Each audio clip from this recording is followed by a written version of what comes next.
The February 2021 MFAC meeting is in session. First off, we need a review and approval of February 18th business meeting agendas. I need a motion.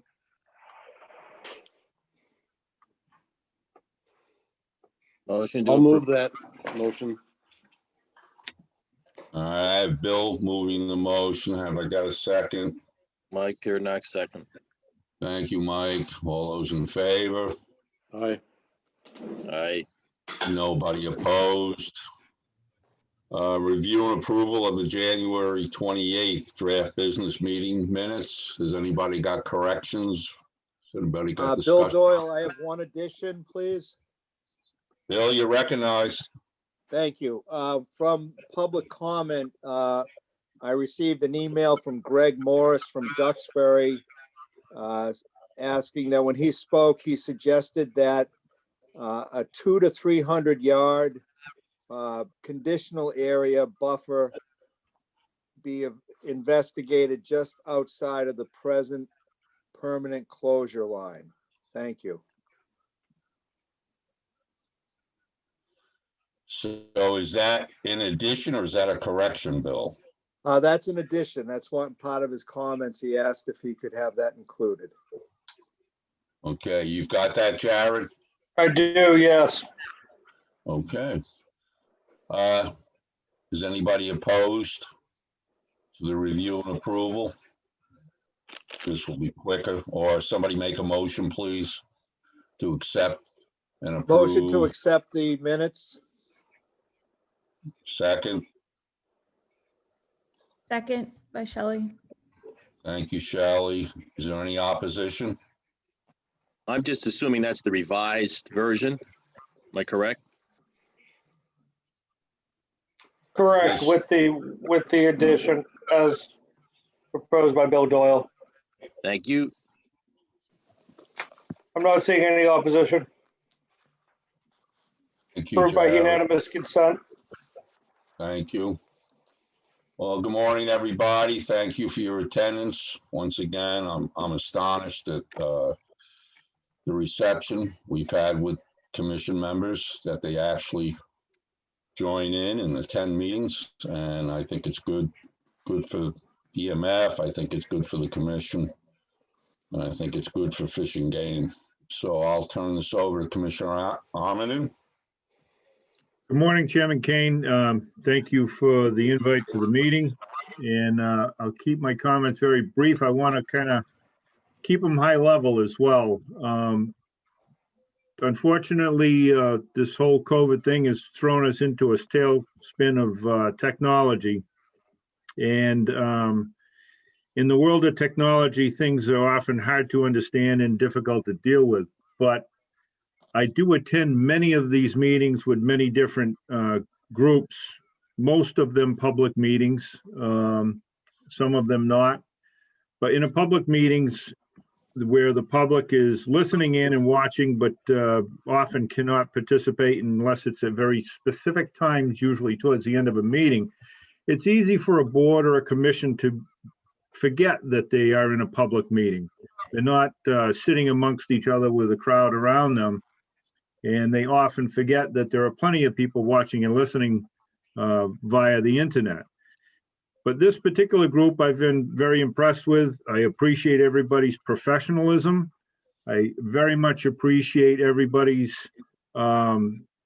intensity to be careful of choosing their words and remaining in a light that makes this commission as good as it is.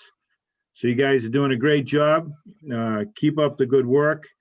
And again, thank you for conducting yourselves in a highly professional manner. Thank you, Chairman Kane. Thank you, Commissioner. Director McKiernan. Thank you, Ray. Good morning, everyone. Since our last meeting, which is just 3 weeks ago, we've been busy. And I've got a little bit of a litany of things we've been doing that I think is worthwhile bringing the commission up to speed. Things we've been working on in the last few weeks. The first one is executing the final regulations approved by you on January 28th. We've been fielding many calls from the industry about the details and the timing of the new rules. We just got approval actually yesterday from the Office of Administration and Finance to enact the rules, and so we're working on that. We're developing a new website as a go-to place for updates on approved gear configurations, which is one of the biggest challenges. We've been advising the legal team, the Secretary's office, and the Governor's office on all these matters because of the high-profile nature of the decisions and also the litigation.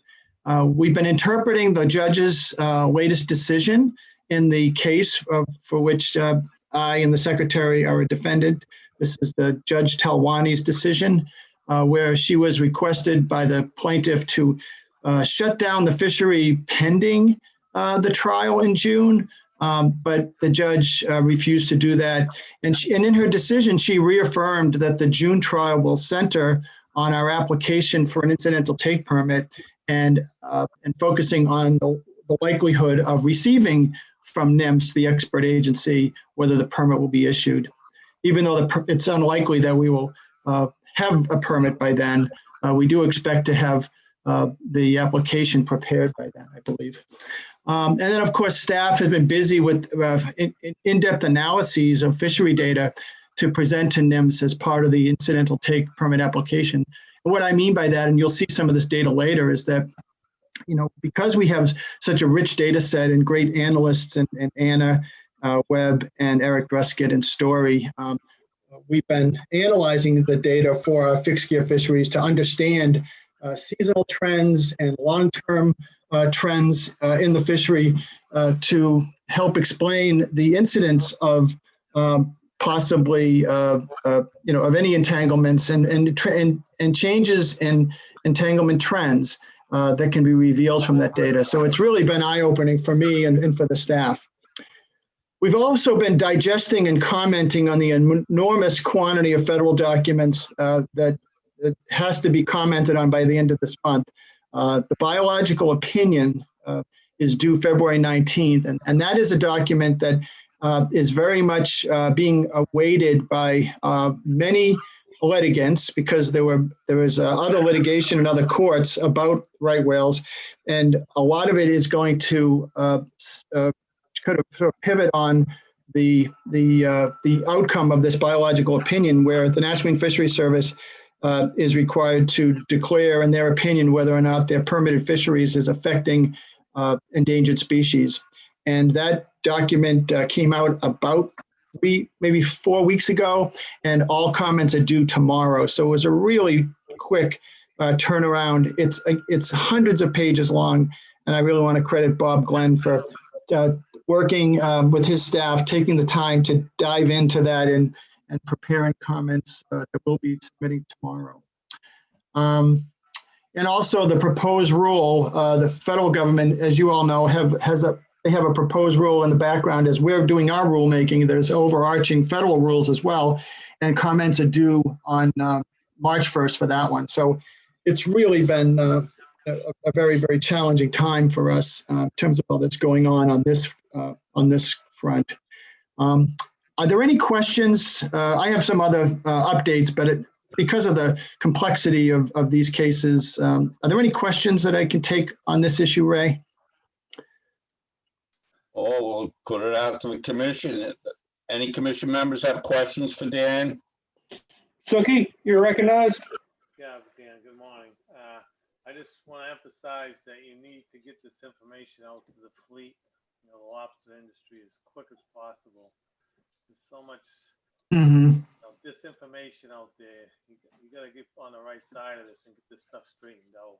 Yeah. So we have another agenda item later at the end where we're going to talk about our outreach, but I take your point, Suki, and thanks for that.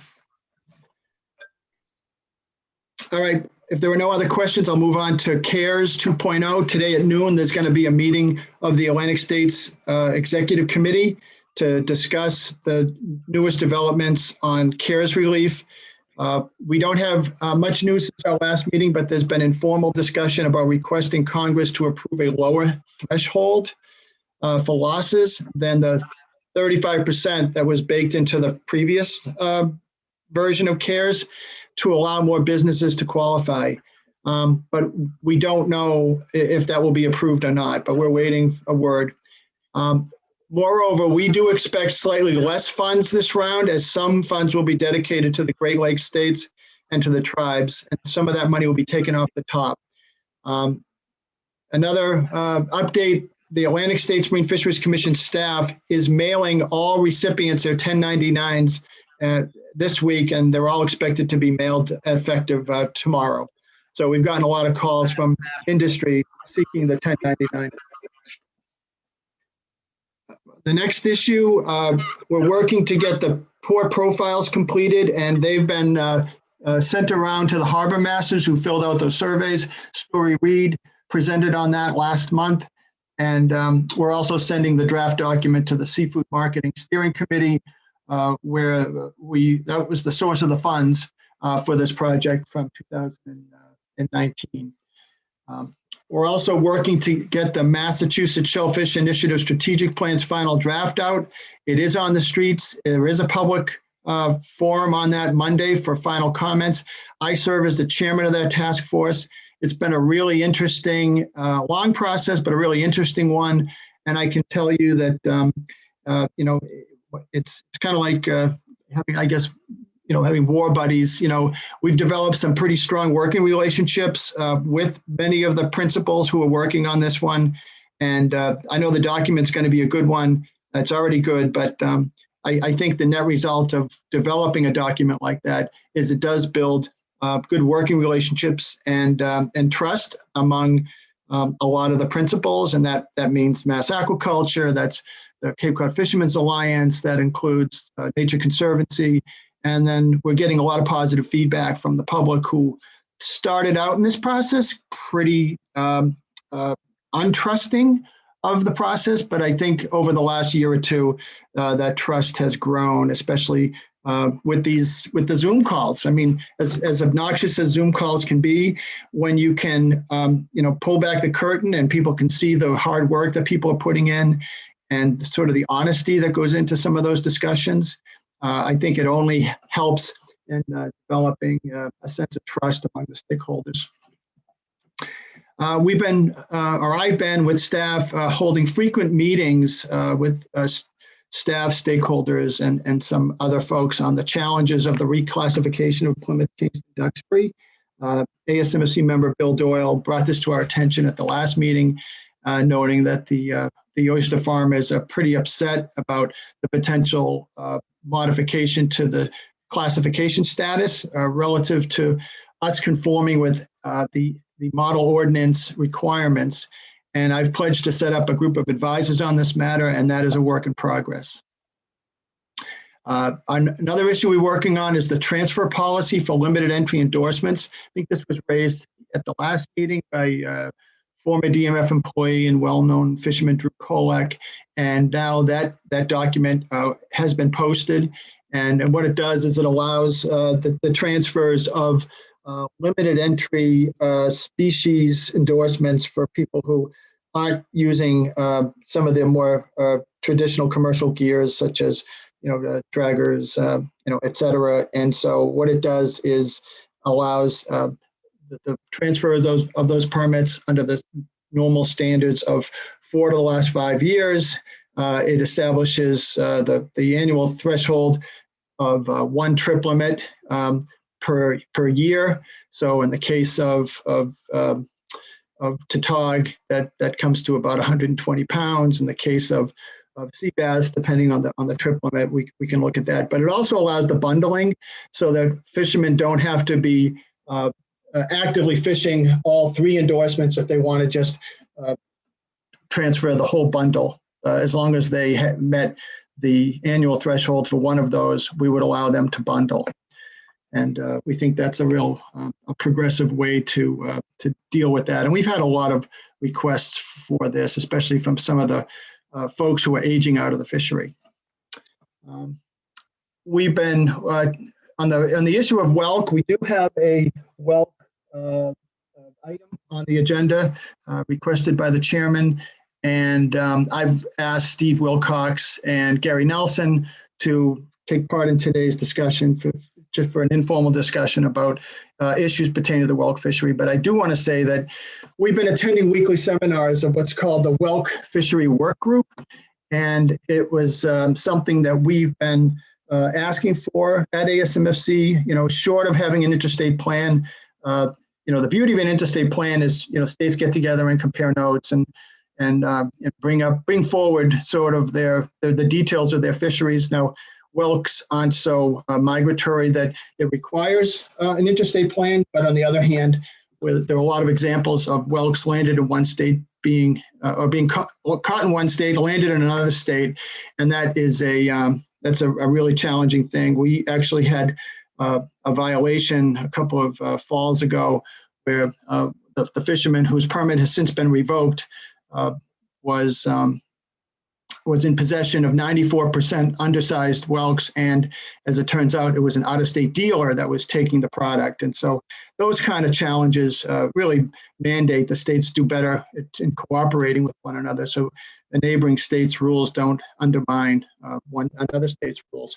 But it's been a real eye-opener because from what I can tell, our fishery is twice as big as any other state's fishery on the East Coast. And our management approach is so far ahead of any other states. Most states they practically ignore the fishery, or they've got such incredibly lax rules. Many states don't have a minimum size. Many states don't have full reporting. It's a real mess, and we're going to talk about that. But there'll be a report coming out from this work group probably next month sometime, and I think you'll find it useful as we move on. I also learned yesterday that there's been a new grant approved by the ACCSP to create a one-year study fleet to gather more fishery independent data. And Shelley Edmondson of our commission was one of the principal investigators in that, working with some of the fishermen on the island. And we'll be talking about that later. And then lastly, I've been working with the commissioner compiling applications for the New England Fisheries Management Council open seat that's being vacated by outgoing council member John Quinn. There's also a second seat that's open as well, and that seat is held by Vincent Balzano of Maine. And with a application period, we received 7 completed applications. And we've been compiling the many letters of endorsement that typically follow these applications. All these documents have been forwarded to the governor's office for the drafting of the letter to the Secretary of Commerce. And appointments are announced by the Secretary of Commerce, usually in June, for a term that begins in August. So a lot of comments. Sorry, it was long-winded, but I thought it would be helpful for the commission to hear about all that's going on that front, Ray. So I'll take any questions, or we can just move into the law enforcement report. It's up to you. Dan, you have a question from Bill Amaru? Sure. Okay, Bill. Oh, thank you, Jared. Dan, we had talked about a subcommittee dedicated to discussing the possibility of the permit transfers that you alluded to a little while ago. Do you want us to continue to head in that direction with the subcommittee? Are we going to do that, or do you think it's well in hand? Well, in this case, this was the rod and reel permits that it was sort of the last of the undone ones, and we basically just adopted the same approach. Story in a previous meeting has given you guys a presentation, and there was no objections to moving forward on that. But as far as the overall permitting issues, I still think there's a standing committee that I would like to convene. Bill Doyle has brought up some concerns about the challenge for younger people getting into the fishery. It's never a bad idea to take kind of a sober look at the effect of our rules and whether they're achieving the goals.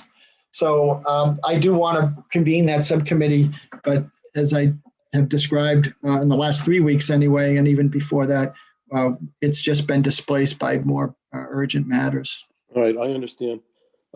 Good. I'm hoping that we will, when we have an opportunity to address it, get together and do just that. Okay. Thank you. Not seeing any more questions, Mr. Chair. If we want to proceed to 2D, law enforcement comments. Good morning, it's Matt Bass. So we have, I'll keep it brief as well. We have not much to report. It's we have just hired, I think, another 7 officers. So you might be seeing some new faces when they get some of their training completed in, I think it's mid-July or whatnot. Currently, it's that time of year where our citations and summons and whatnot catch up to us in court. So we're kind of filling up what with the court cases catching up to us, as well as working with Jared and some of these adjudicatory decisions and stuff. I think Jared alluded to some of them in the last meeting or before.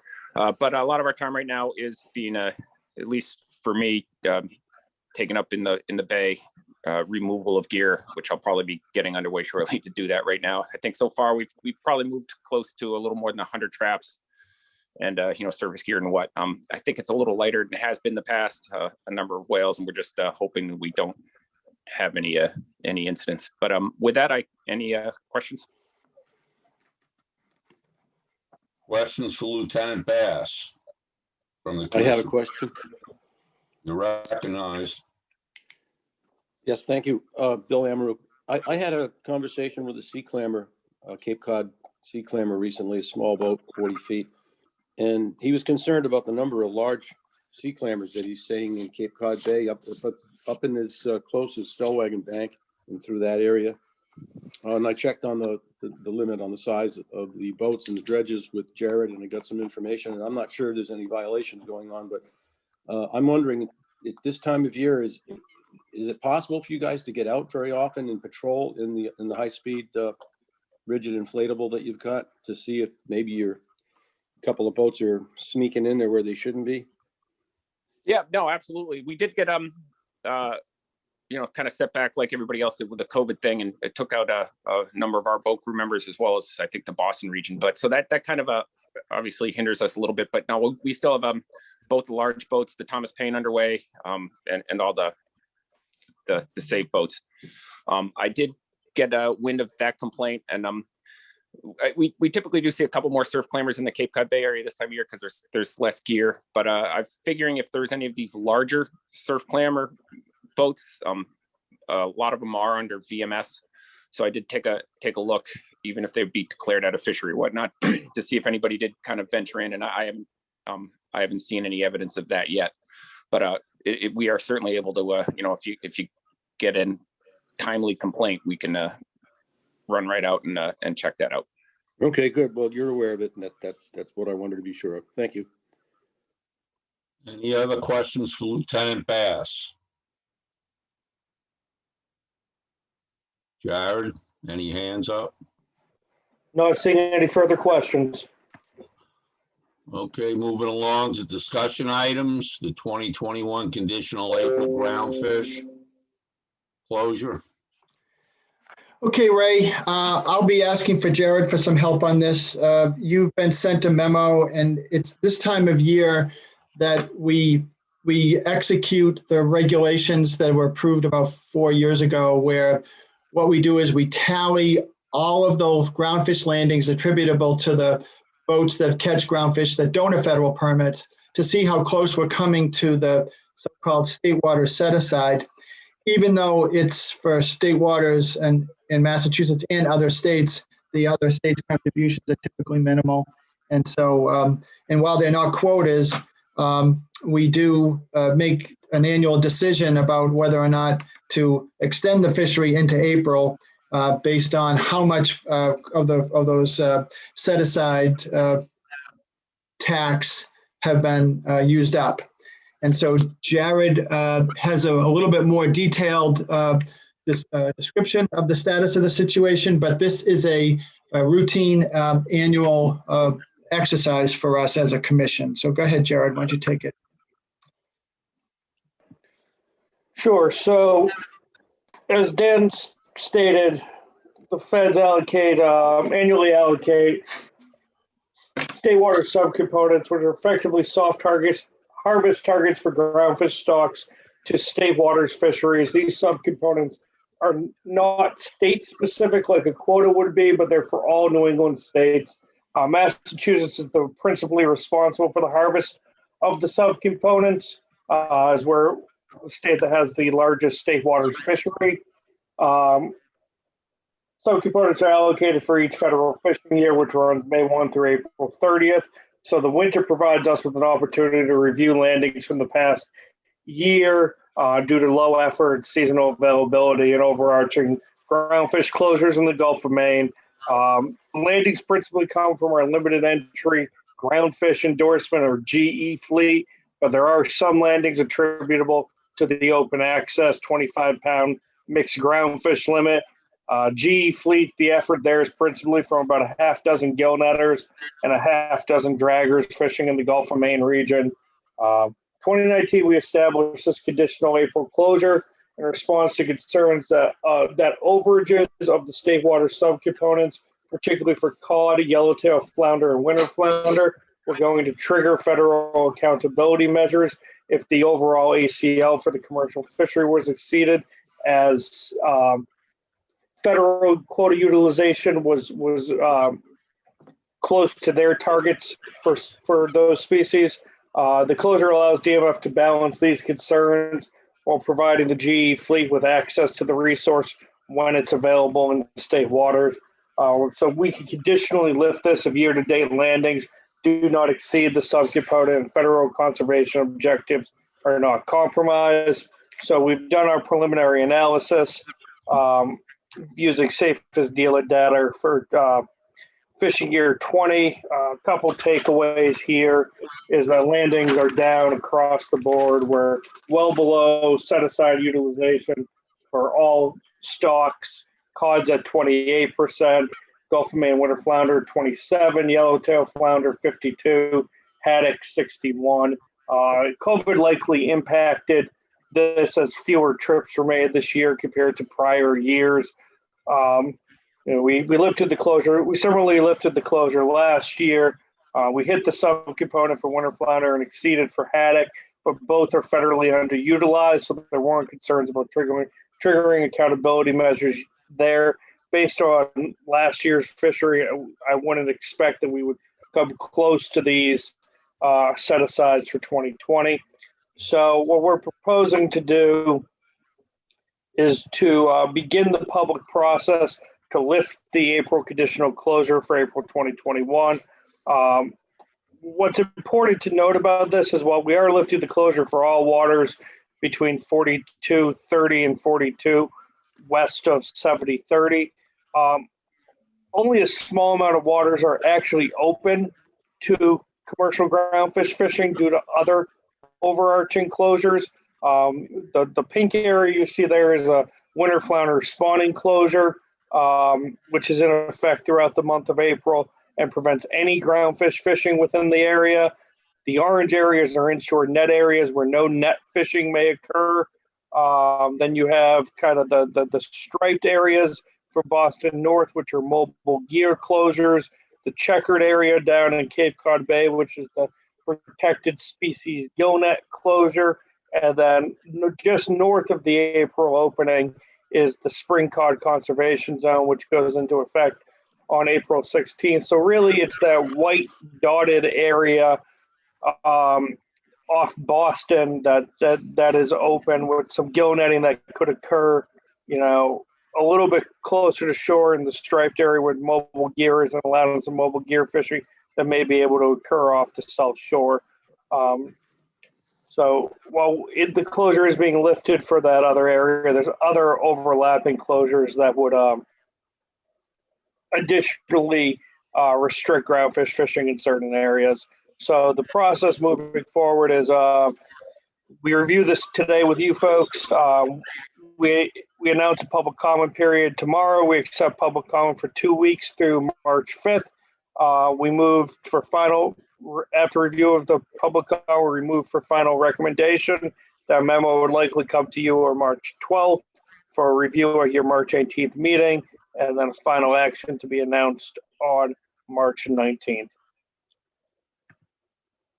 Thank you, Jared. Questions for Jared?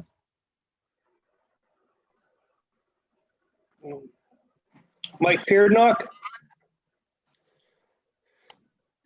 Yeah, thank you, Jared. Can you go to the last slide that you had up? And while you get there, just a point of clarification. Is this just for the month of April, or is it for several months it'll be open? It's just for the month of April. The month of May, I believe there's a closure that runs from Marblehead to the Massachusetts or to the Massachusetts New Hampshire border, and then there's another closure in June as well. So they're rolling closures in space and time throughout the Gulf of Maine. So this would only be for April. Okay, thank you. Can you actually go to the last slide? There you go. I mean, it's apparent there that as a result of COVID, the landings were significantly down in 2020. But I do have a question because I'm a little bit confused, and maybe I'm not looking at this properly. I'm assuming this is for fish landed within state waters? Because when This I is look at this, from the state waters fleet. So this is your groundfish endorsement permit holders and anyone that doesn't have a federal permit who's fishing under the open access 25-pound mixed groundfish limit. But Jared, it's state waters. Yeah, it's state waters only. okay, because then how do you, like you've separated out Gulf of Maine winter flounder? Yes, you have this south, you have the SNE/Massachusetts winter flounder.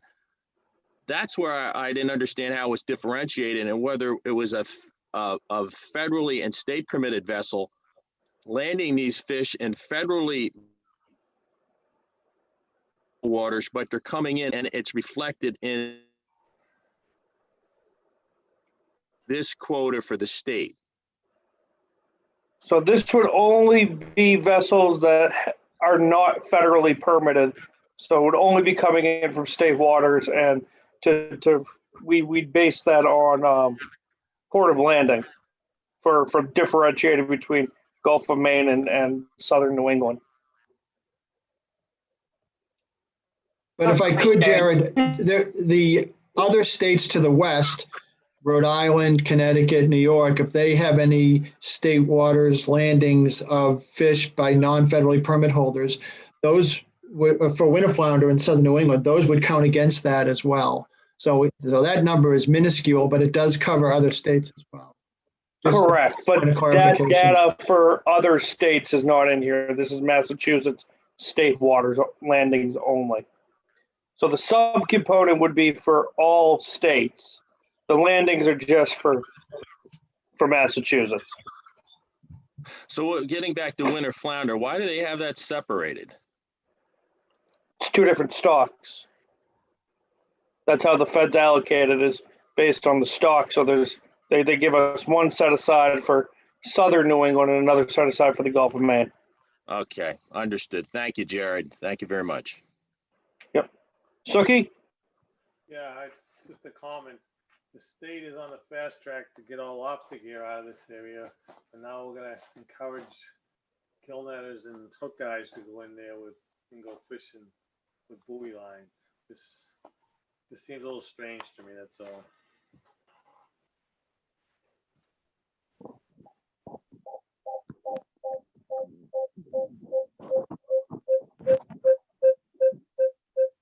Jared, are you going to respond to Suki? Dan, do you want to respond to that? Well, I think we estimated that there'd be about 20 buoy lines in total. It's so, all I can say is that since 98% of the lobster lines, the buoy lines are attributable to the lobster fishery, at a time that's relatively unproductive in state waters, that was our objective to managing that. We just don't expect that much activity. Most of the activity is probably going to be by the draggers, but it's very, very minimal. And as far as having buoy lines attributable to the hook boats, are you talking about longliners?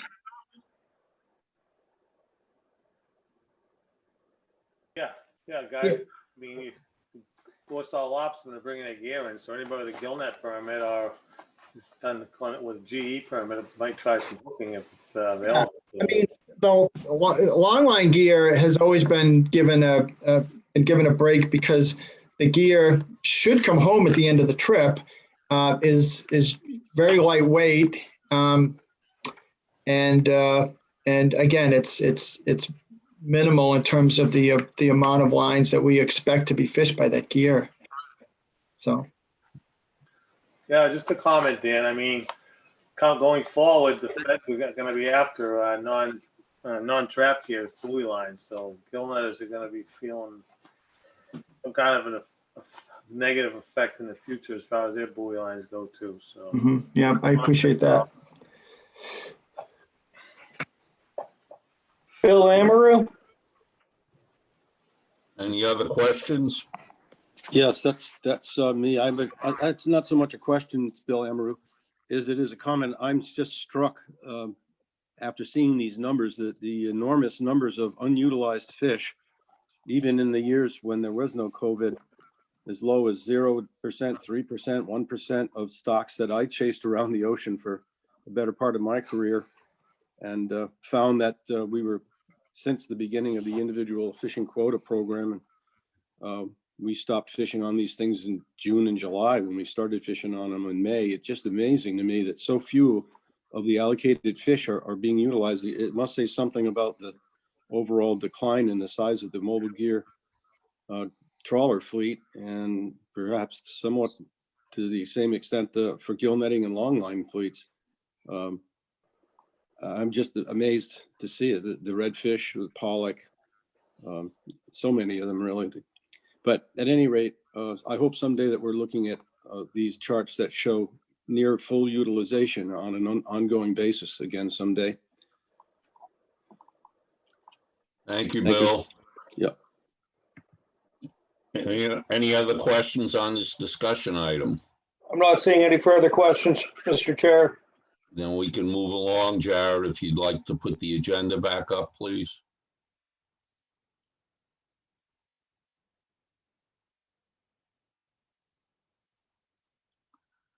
Okay, the 2020 Channel Welk Fishery Performance. Who's going to lead the charge on this, Dan? Yeah, let me start, and I'll invite Steve Wilcox. As I mentioned before, we have this ongoing weekly symposium to learn about other states' fisheries, and it has been eye-opening. We've also had some inquiries from state legislators back in the fall and then more recently this winter, asking about our current conservation program, which is raising the gauge size for whelks every other year for a decade. And there's been some concerns expressed about that, but the regulations that were enacted by the commission, that was done, I believe, 3 years ago. And those regulations are baked into the current CMR. So in order for us to dismantle that conservation program, we'd have to go to rulemaking, and that's not something that I'm interested in doing at this time. But I think it'd be useful for the commission to just get some more background, especially those who don't pay close attention to this fishery. It is kind of a niche fishery. It's just in one part of the state. But it does have value ranging from $3 to $6 million a year. But as I often mention to the participants, there's no federal plan, there's no interstate plan, there's no recreational fishery, there's no green groups that are bothering us about this per se, about maintaining spawning stock biomass. This is the Division of Marine Fisheries trying to create a sustainable fishery for a species that doesn't have a very good reputation for sustainability. Snails, they don't go far, and they're very localized, and this is a species that can be subject to local depletion. So it's challenging. So why don't we have Steve Wilcox provide a little bit of background that he's prepared. Shelley, if you would like to talk about the study fleet program that we've learned last night that has been funded this year. And then Gary Nelson, if you want to talk about some of the findings of your technical report that you produced a couple of years ago, I think it would be valuable for the commission members. So why don't we start with Steve? Steve? Steve Wilcox?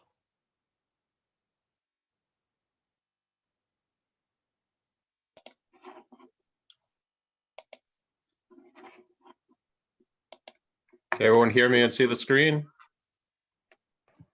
I can hear you and you're on, Steve. Okay, so I was just asked to give a brief update on the landings trends that we've seen in the channeled whelk fishery. So this is all the channeled whelk fisheries combined. That would be your traps, mobile gear, hand harvest, anything like that.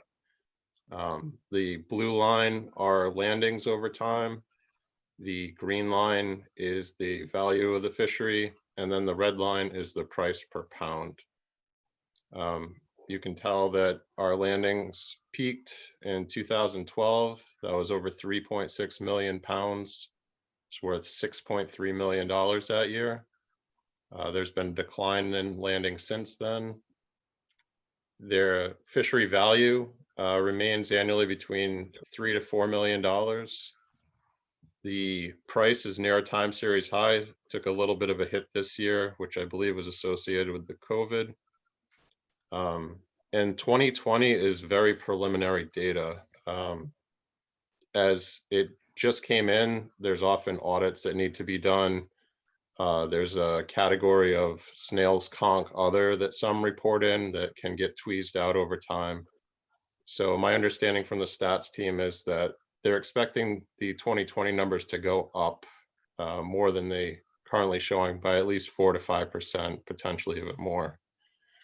And then Dan just mentioned this, but this remains the largest and most valuable channeled whelk fishery in the United States.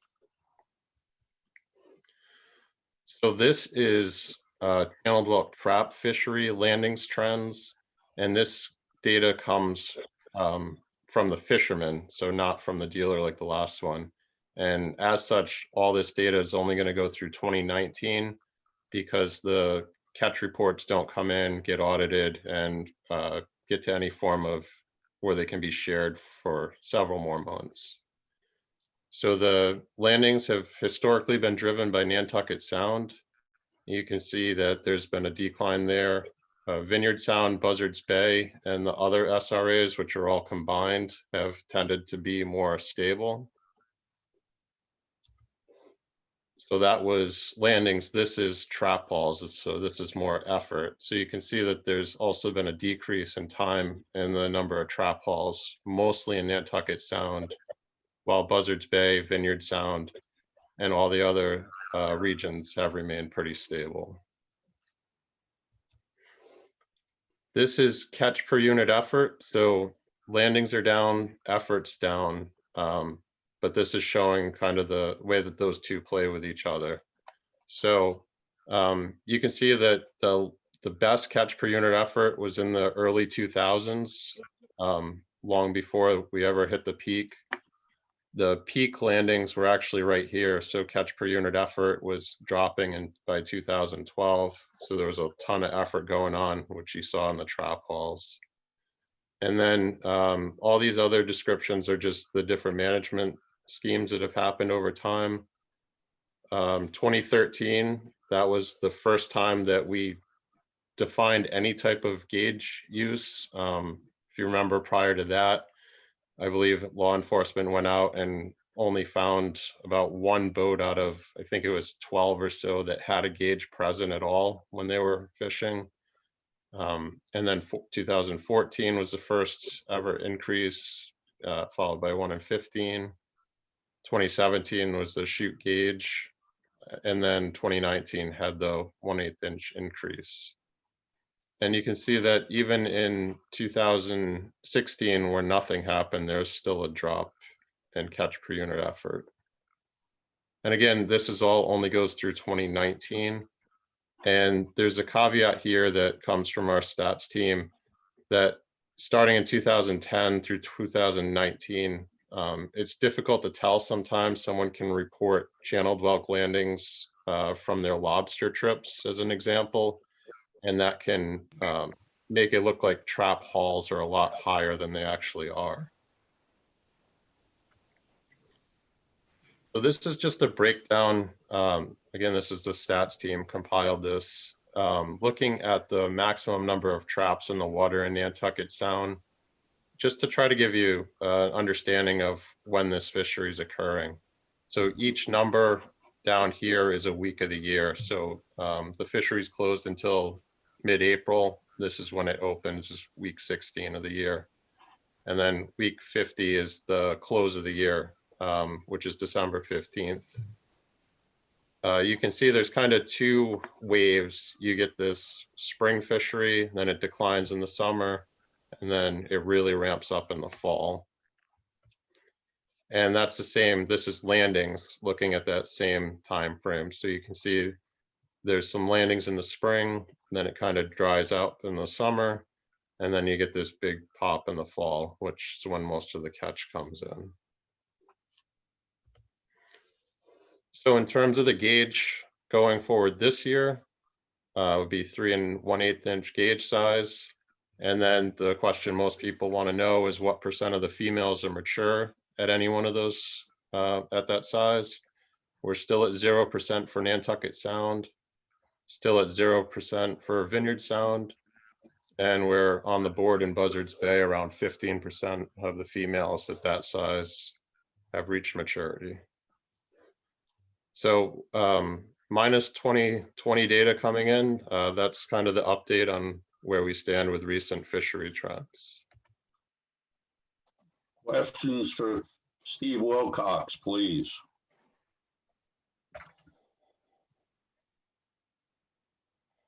Questions, Jared? Not seeing any questions, Mr. Yes, Steve, can you go back to your last slide? Yep. Yeah. Can you explain to the commission why you've got fertile female conch in Buzzards Bay, even though it's a low number of 15%, but not in Nantucket Sound and Vineyard Sound? It's the same animal, right? Yeah, there's the same animal, but they don't move a lot, and they're experiencing different environmental conditions.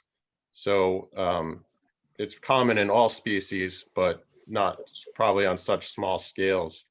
So there's a big difference in size and age at maturation for channeled whelk between pretty small areas. We actually have a publication that's coming out on this pretty shortly. It's been accepted, just some minor reviews that have to be finished up. And this has been the case both locally, between Buzzards Bay and Nantucket Sound as an example, but it's also been experienced in the Virginia, Maryland area. Other published work shows that there's differences in pretty small spatial scales. Thank you. Any questions, Jared? Khalil? Khalil, please, the floor is yours. Thank you. I'm curious as to the survivability of eggs. I know there's a lot of environmental factors going on and biological factors, predation on the eggs. Are there any figures as to what % survivability to maturity with the whelk? I'm not aware of that. Gary might have some of that estimated in the stock assessment, but I can't give an easy answer to that one. Steve, do you want to comment on the life history features about the egg cases and what that means for survival compared to like an animal that broadcasts into the water column? Yeah, absolutely. And I'm remiss not to mention that Shelley did her PhD on this and looked into portions of that much more than I did. I'm sure she can add comment. But whelk are unique if you think about it. Many of the species we're used to thinking about, they spawn, have larvae that go up into the water column, get dispersed. Whelk don't do any of that. The female whelk has to get pretty large. They produce intricate egg casing. If you're not familiar, it's kind of the mermaid's necklace that people find washed up on the beach sometime. Within those capsules, there's eggs that develop into snails that get anchored in place. They remain in place while the embryos develop into, miniature snails for about 9+ months. So they get deposited late summer, early fall, and they'll hatch out the following summer. And when they hatch out, they are miniature snails. So there's no larval dispersal. They go down to the bottom. They bury into the sediment, and they're largely not seen again for 2+ years until they start to change their behavior and become active foragers again.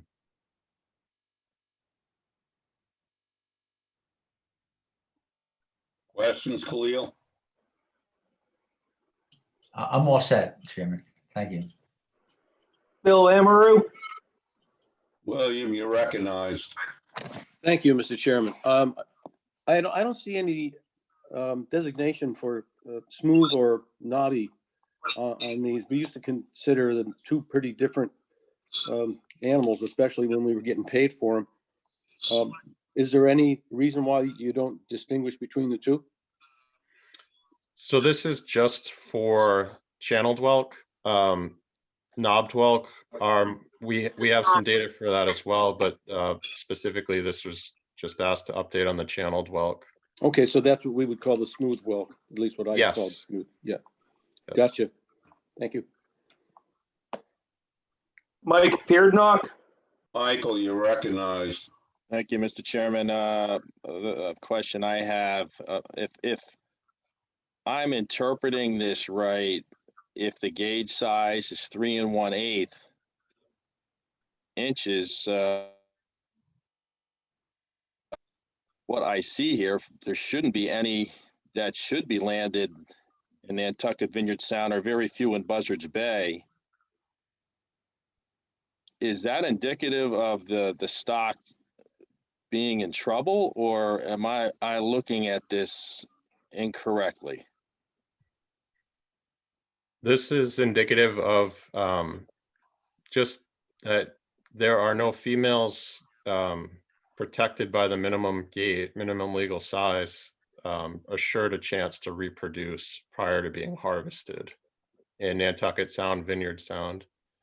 And then roughly 15% of all reproductive females in Buzzards Bay will be afforded one chance to reproduce before being potentially harvested.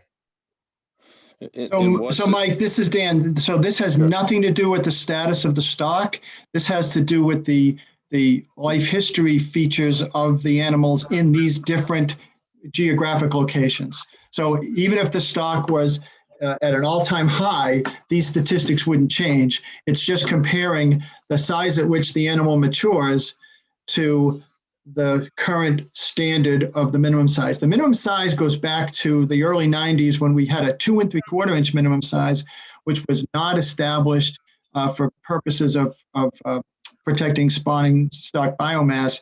It was a marketing, it was a request from the dealers saying they didn't want to process anything larger, anything smaller than a whelk, which approximated a 2 3/4 inch shell width. But what we learned over time, first by Steve's master's thesis, which was examining the size at which they mature, and learning from law enforcement about the sort of the nightmarish challenge of trying to gauge an animal that is not asymmetrically, it's not symmetrical, therefore the gauge itself, some people used a soup can, other people were using a ring. The compliance with that rule was highly was not great, to put it mildly. So we went to a chute gauge, and then we altered the regulations. So instead of having the gauge be lining up with the intended minimum size, we abandoned that method, and we said, if you can drag this whelk through the wall, between the walls of the chute, then it will be considered sublegal. And so what Steve is showing here, that but at the whelks that pass through a 3 1/8 inch gauge, any orientation, this is the percentage of those who are protected by that. And the answer is 0 in Nantucket Sound, 0 in Vineyard Sound, and 15% in Buzzards Bay. That doesn't mean the rule's not a good rule, because at least as we get closer and closer to that minimum size or the size at which 50% are mature, some animals survive another year or 2 or 3 to reach maturity, depending on the intensity of the fishery. Right, You and one would think. our concern has been, we've collected sea sample data aboard commercial whelk trap boats over time. And from our earliest data we have available, which was 2003, 2004, we saw a much larger proportion of the size distribution coming up in the traps that was larger than the size where female whelk get mature. And in recent years, we've seen a truncation in the size distribution, and there just aren't as many large whelk in the population as we used to see coming up in the traps. So that's less spawning stock that we're seeing. And just wanted to mention that size and maturity information in Buzzards Bay, there's actually a separate study that was done by P. Moeller and Stevens, published in 2013. They conducted their study the same years that we did.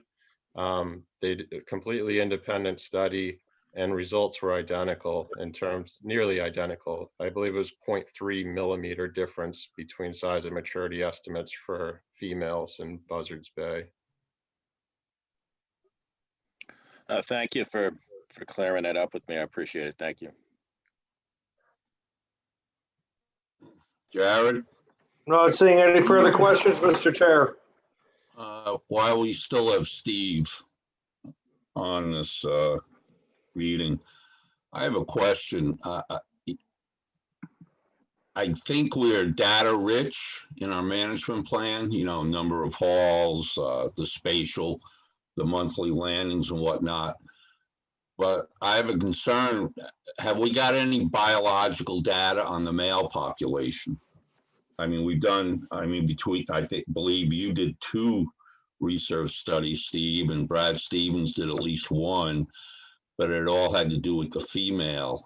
And I'm wondering if we're not leaving harvestable fish in the water because of this gauge size. We know nothing about the males. Like, for instance, Steve, if the males stop growing at 3 inches, from here on out, all we're doing is harvesting females at 3 1/8. Have any studies been done on the male conch? Yeah, this study looked at male whelk as well. We've got size and maturity estimates. We've got growth estimates for the males. We've seen male whelk get to the sizes that even the ultimate proposed gauge size. We have observed that. It is a little bit different. They do grow slower when they reach maturity at a smaller size. When they start investing more in maturity, they invest less in growth. So yes, they slow down in growth, but we have seen some reach these gauge sizes that are on the table. Yeah. What would that ratio be, Steve? Like 100 females at 3 1/8 to 5 males, or? I don't have it right in front of me. It is less, but again, it's also difficult to tell what it will look like into the future, because when you slow in growth, it means that there's more years where you can be subject to harvest under past gauge sizes. So it's just hard to tell what size some males will get, because they're, if they take twice as long to grow at a certain point, it's also leaves them subject to the fishery for twice as long. Okay, thank you. Any other questions for Steve? Shelley Edmondson. Shelley, you're recognized. Thanks, Ray. Thanks, Jared.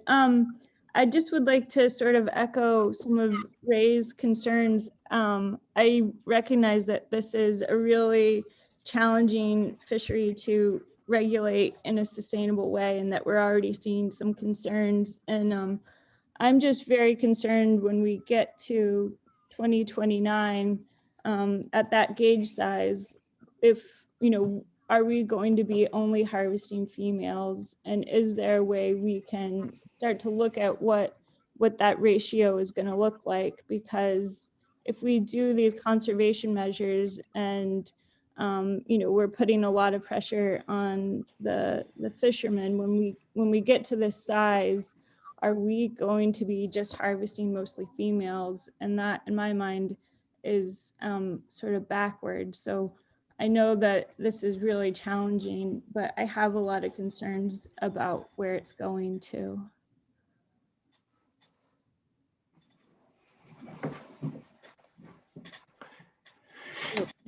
I don't know what the solution is, but Yeah, Ray, if I could, you know, I understand Shelley's concerns. 2029 is certainly a long way off. I believe that, and she can speak to the study fleet. You know, I believe that we can start looking at the size composition of the discards and other aspects of the fishery that, you know, maybe after doing some of these study fleet analyses and maybe some more modeling, maybe we don't get to 2029, but we're so far below the right now, the size at which any of these are mature. I was criticized pretty resoundingly by my former friend and boss, David Pierce, who looked at this and said, this is insufficient conservation for the stock, given its value. And I assured him that this was the right way to go because it was going to dole out the pain and you know, or the poison in small quantities that the fishery could survive. And that was the reason that we took this approach, because we thought that the industry could recoup some of its losses in the alternate years. But it may be too late for the stock. I mean, if there hasn't been sufficient reproduction that we really don't have a good handle on, and if we continue to drive down the number of mature females just by the existing exploitation rates, you know, we may be arguing about something that's a moot point and that may collapse on its own like it has in other states. So as far as this year goes, I'm really looking forward to seeing what the study fleet could accomplish, and Shelley can speak to some of that and certainly be willing to take a look at this, you know, for 2023 or beyond. But I just don't think that it's, and this is a good conversation, and we should be thinking about this, and maybe with some good, you know, incorporation of growth in some of the models, we could take a look at what the optimal, you know, regulatory regime would be. Because Shelley's right, we don't want to have a fishery on exclusively females, but alternatively, if we're going to go to a different management system, then we might have to consider quotas. We might have to consider trip limits. And I do have concerns that the compliance with the existing rules has been challenging. We have revoked or suspended 3 permits in the last year and a half in this fishery with some spectacular levels of poaching. And so if the stock continues to decline, we can certainly blame it on overfishing, but I wonder how much of that can be attributed to the poaching that we've seen. The individual whose permit we revoked had been doing what he was doing allegedly for over a month and selling to an out-of-state dealer that was driving his truck into the state. Certainly didn't help. And he conceded, you know, through the adjudicatory process, and we revoked the permit. I think it would be useful to hear from Shelley about the study fleet and what they hope to accomplish, because it sounds like a really nice piece of work. Shelley, you're recognized. Yeah, thanks, Dan. Thanks, Ray. So the grant that, this is a grant from the Atlantic Coastal Cooperative Statistics Program, and it's with 2 other PIs, Connor McManus from Rhode Island DMF and David Bethany from the Commercial Fisheries Research Foundation in Rhode Island. And so the concept is to create a a cost-effective method to collect fishing-dependent data in the Welk fishery. So it's developing a tablet application for at-sea collection.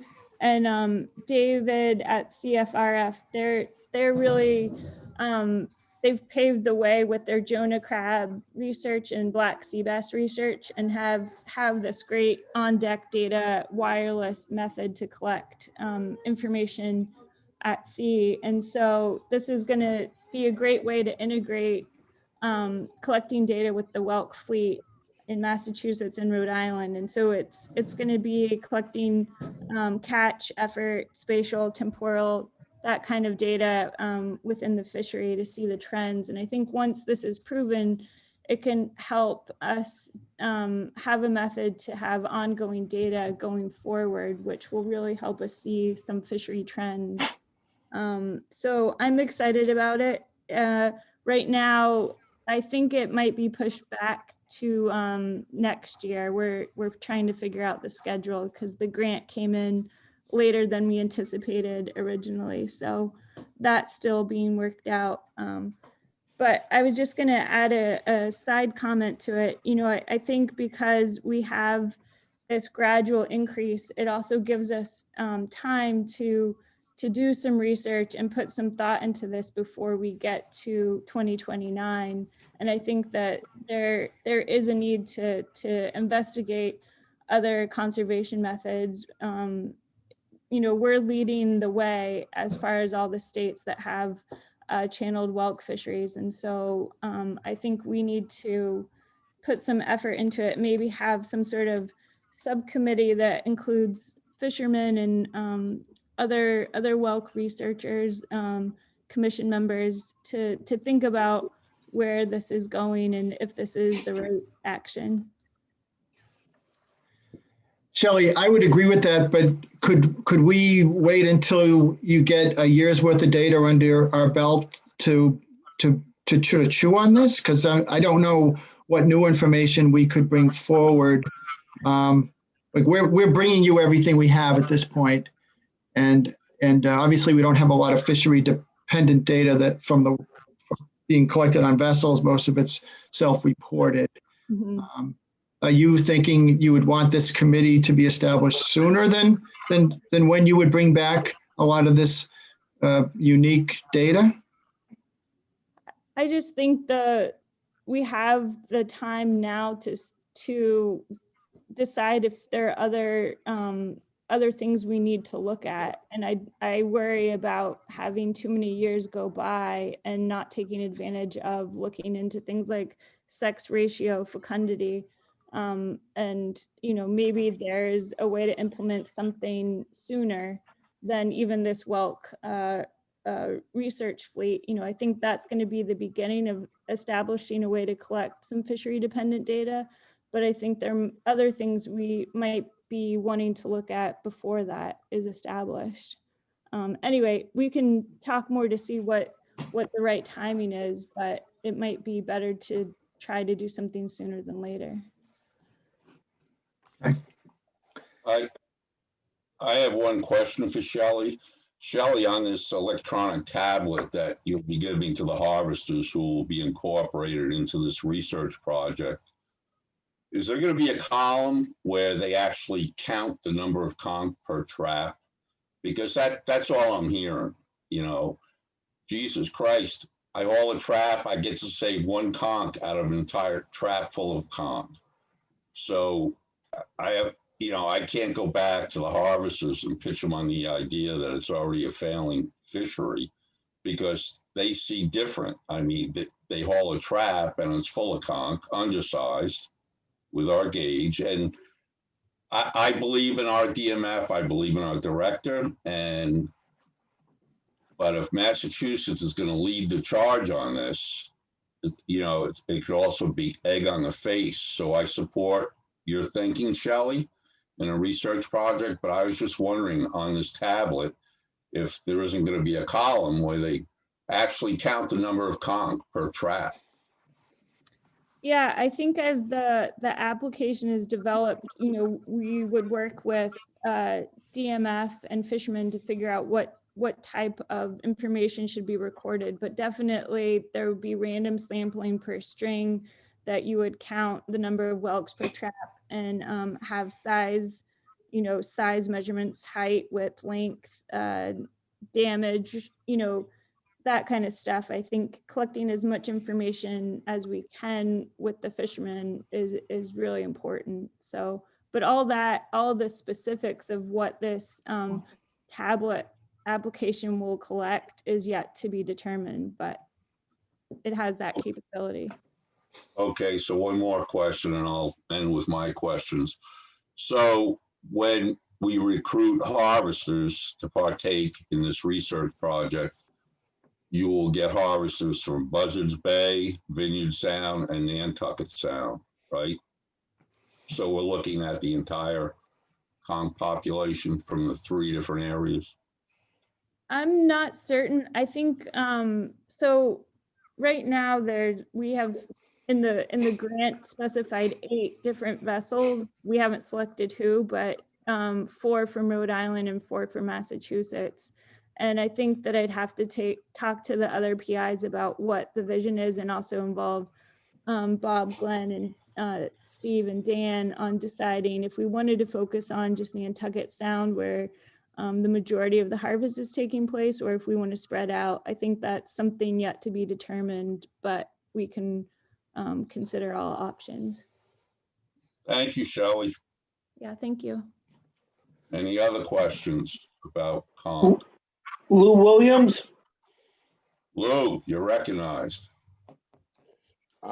Yeah, I remember when we voted on this, I was the one that I think the only one that voted against it. I just felt kind of what you're talking about here, the such a long ranging increase that we don't know what's going to happen to the fishery. My concern was we're going to regulate it right out of existence, because we don't really know how this is going to go. But after that meeting, I and maybe Steve can answer this. I don't know a lot about Welk, so I did a little research on them.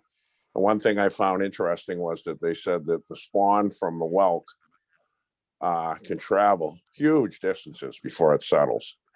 In other words, the Welk that we're catching in these areas may not be attributable to the Welks in that area. Is what I got from the information that I read about the Welk and how their spawn is distributed. So I guess I'm still concerned.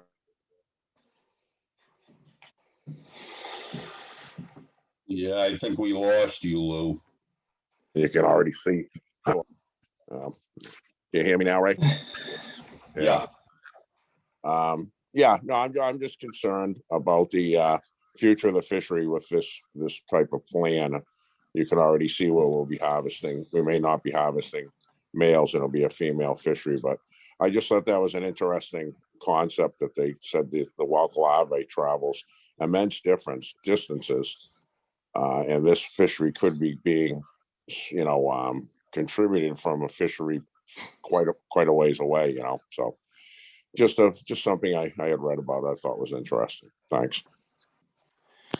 Hey, Lou, could we get Shelley to comment on the reproductive strategy of channeled Welk and whether that's true or not, that which Lou just raised? Sure, that's just something I read, Dan, Yeah, I know, but I'm not sure that's true. Shelley, you studied this animal. Yeah, right now, it's believed that they have very limited dispersal. So the egg strings are laid, on the seabed and anchored, and the juveniles hatch out after 8 to 10 months, and there seems to be very limited dispersal. So there's no knowledge of them floating into the water column and dispersing outside of the area that their egg string was deposited. So I'm not quite sure. Maybe I know conch in the Caribbean, like queen conch, they have a larval stage that allows them to disperse on currents, but channeled Welk, hatch, and they're on the sediment and feeding on the seafloor and not in the water column. So I think there's a very limited dispersal going on with the juveniles. Okay, yeah, I got you. Well, just something I thought was of interest. Yeah, it's All right. interesting. Yeah, Okay, thank you. thank you. So Ray, at this point, because I've invited Gary Nelson to speak to his stock assessment, because I think that might give us kind of a 30,000-foot view of the fisheries potential. I'd like to have him speak next, if it's okay. Yeah, by all means, and I'm happy to hear that we do have a stock assessment, because that's what harvesters have been asking me. And I haven't been able to give them a definitive answer. So we do have a stock assessment. So Gary, the floor is yours. Gary, you can share your screen. So Dan, I'm confused now because you had asked me yesterday in case there was a question about MSY just to prepare something. Yeah, I mean, so Gary, that's I think, you know, in a private conversation Ray and I had, he raised the question about given that the current landings are below MSY, isn't there potential to sort of scale or modify the rules? At least as I understand this, Ray, maybe you can phrase it a different way. But as I interpreted it, is there an opportunity to relax the regulations with the intent to extract a level from the stock that approaches MSY, or that is your estimate of MSY? And so I just thought it would be helpful for you to speak to that, if you don't mind. Okay. Yeah, Gary, the question that's been put forth to me, and I was corrected. I spoke to DMF staff on this. The harvesters have this idea that 1.3 million pounds would be a sustainable number. But then it was explained to me that that would have been sustainable 10 years ago when they were landing 2.5 million pounds. So that was the question put forth to me that I spoke to DMF staff about. So when the harvesters think of 1.3 million pounds, that would have been a sustainable number 10 years ago when they were landing 2.5 or 3 million pounds. I think if we could get something out there to the harvesters on what would be a sustainable number today, you know, it certainly isn't 1.3, I don't think. Can you address that question? Okay, let me.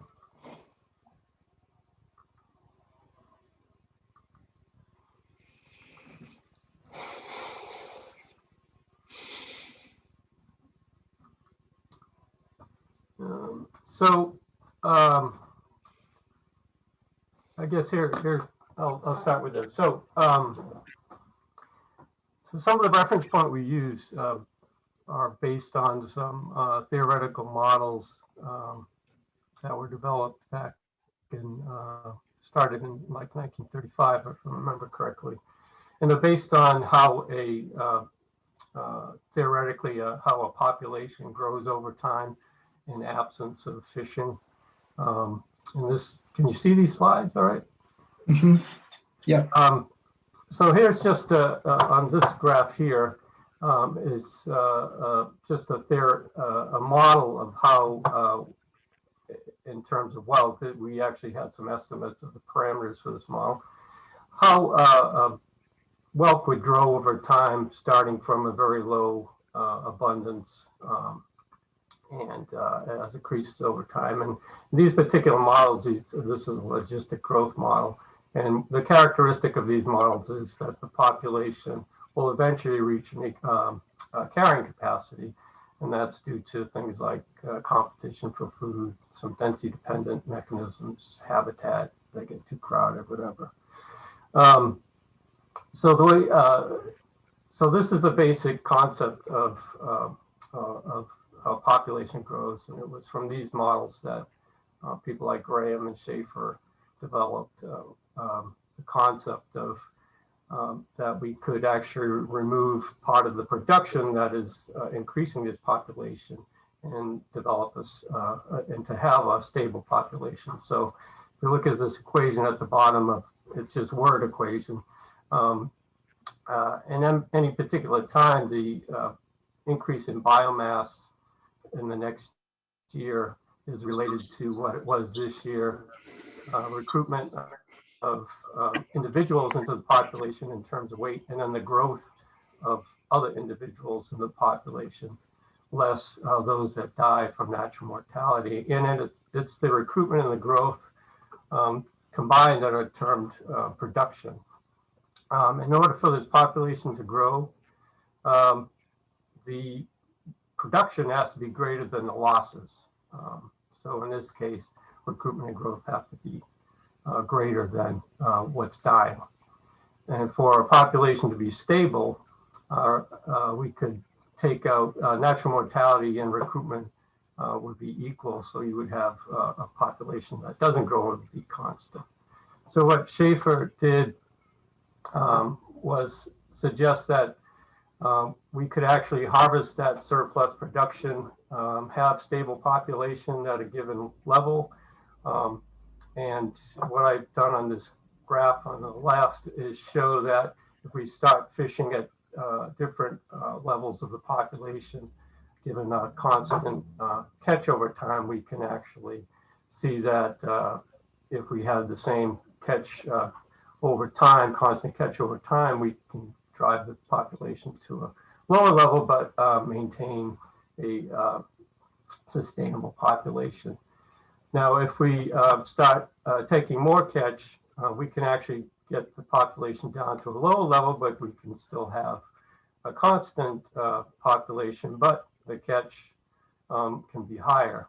But as you drive it down farther, your catch to have a sustainable population would be lower.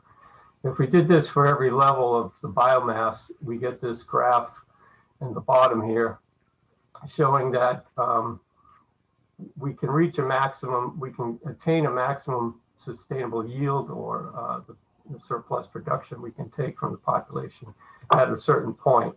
And for Welk, it's around, from our models, we estimate around 21 million pounds of biomass in the population. And the MSY is around 1.5 million pounds. Now, we use these as reference points because there's things we can get out of here. So we know that at MSY, we can get we will have a biomass in the population around 21, 22 million pounds. So we can use that biomass MSY as a reference point.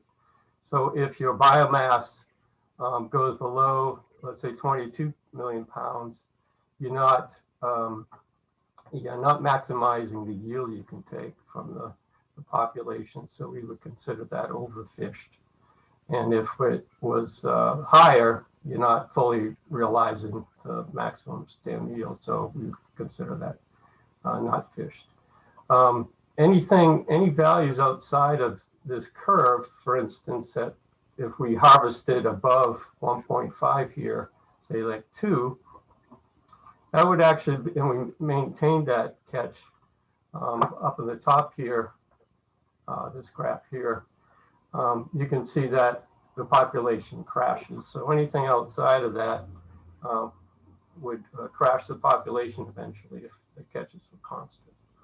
So we're trying to maintain it within this realm, and so the ultimate goal is to achieve a maximum sustainable yield, keeping the population constant. We can also relate, since we're taking removing catch from the population to get to these biomass levels, we can relate that to fishing mortality, and it's kind of the same curve which we have fishing mortality that has to be maintained to get this MSY. And if we go above that, it's overfishing, sorry, and below that, it's not overfishing. Now with Welk, our current estimates suggest that we're actually below the BMSY, which means we're overfishing. The only way to get that back to MSY would be to reduce the actual harvest that's going on. So yeah, so our main conclusion from this whole stock assessment, and I use multiple models and things like that, is that the Welk are overfished and overfishing is occurring. So I don't know if that answers all the questions. I'll stop there. Well, I'll follow up, but I'll open it up to the commission. Is anybody questions for Gary? Not seeing any questions, Mr. Chair. Okay. Gary, it's Ray Kane. Can you go back to your last slide, please, on BMSY?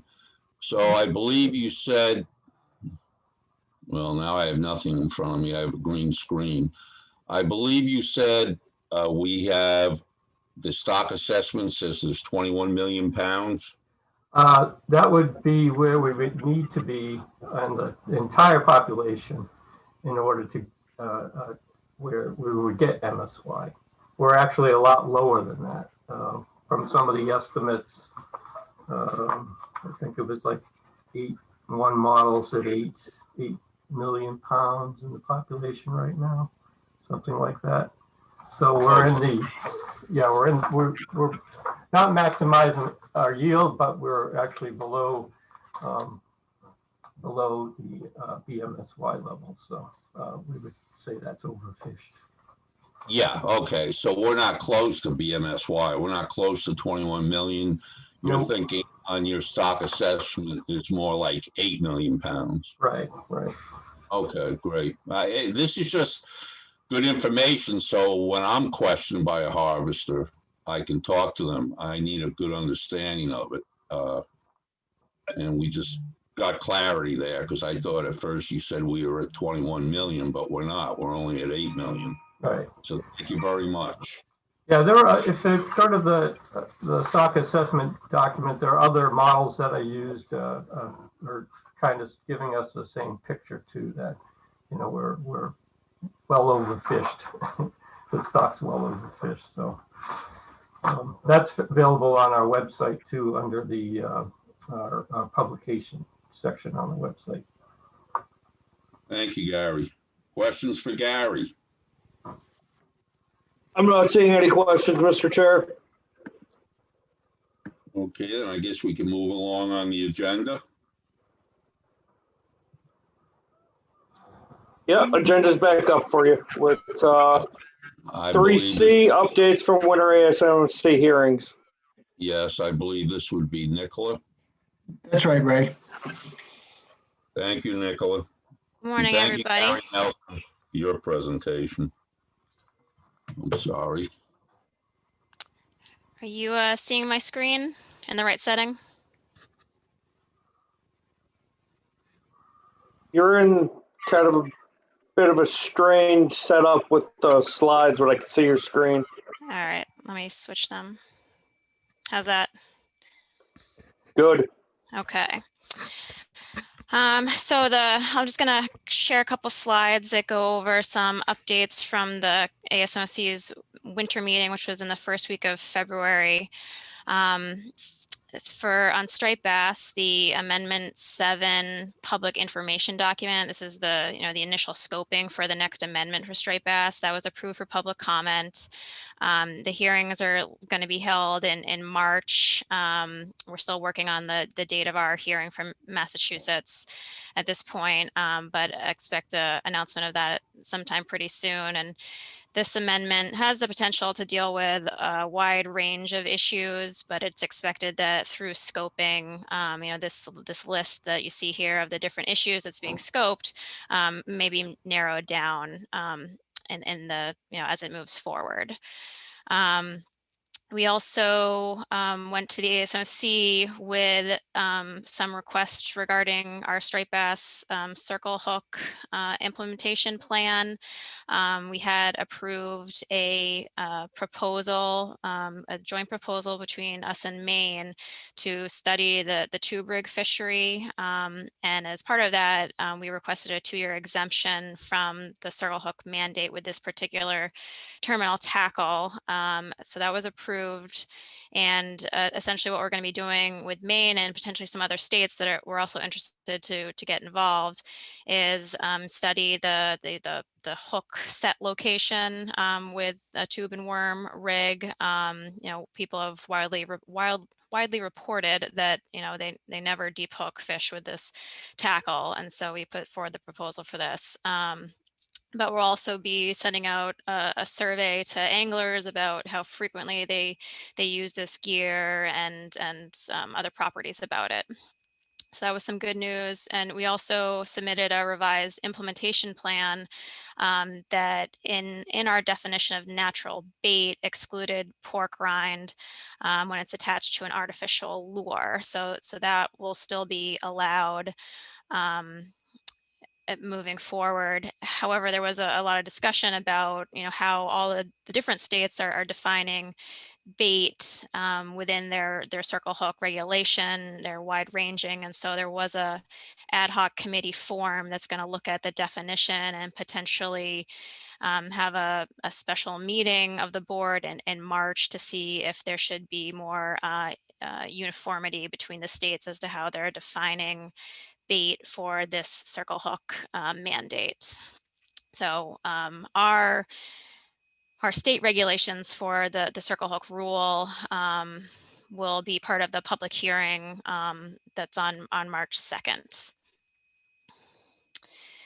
Another major action, perhaps the most controversial of the week, was on commercial black sea bass reallocation. And this responds to the change in the species distribution, as you can see in the graph. This is from the last stock assessment, where the blue line represents the surging biomass in the northern region, which is defined as north of Hudson Canyon in the stock assessment, and stable but lower biomass in the southern region.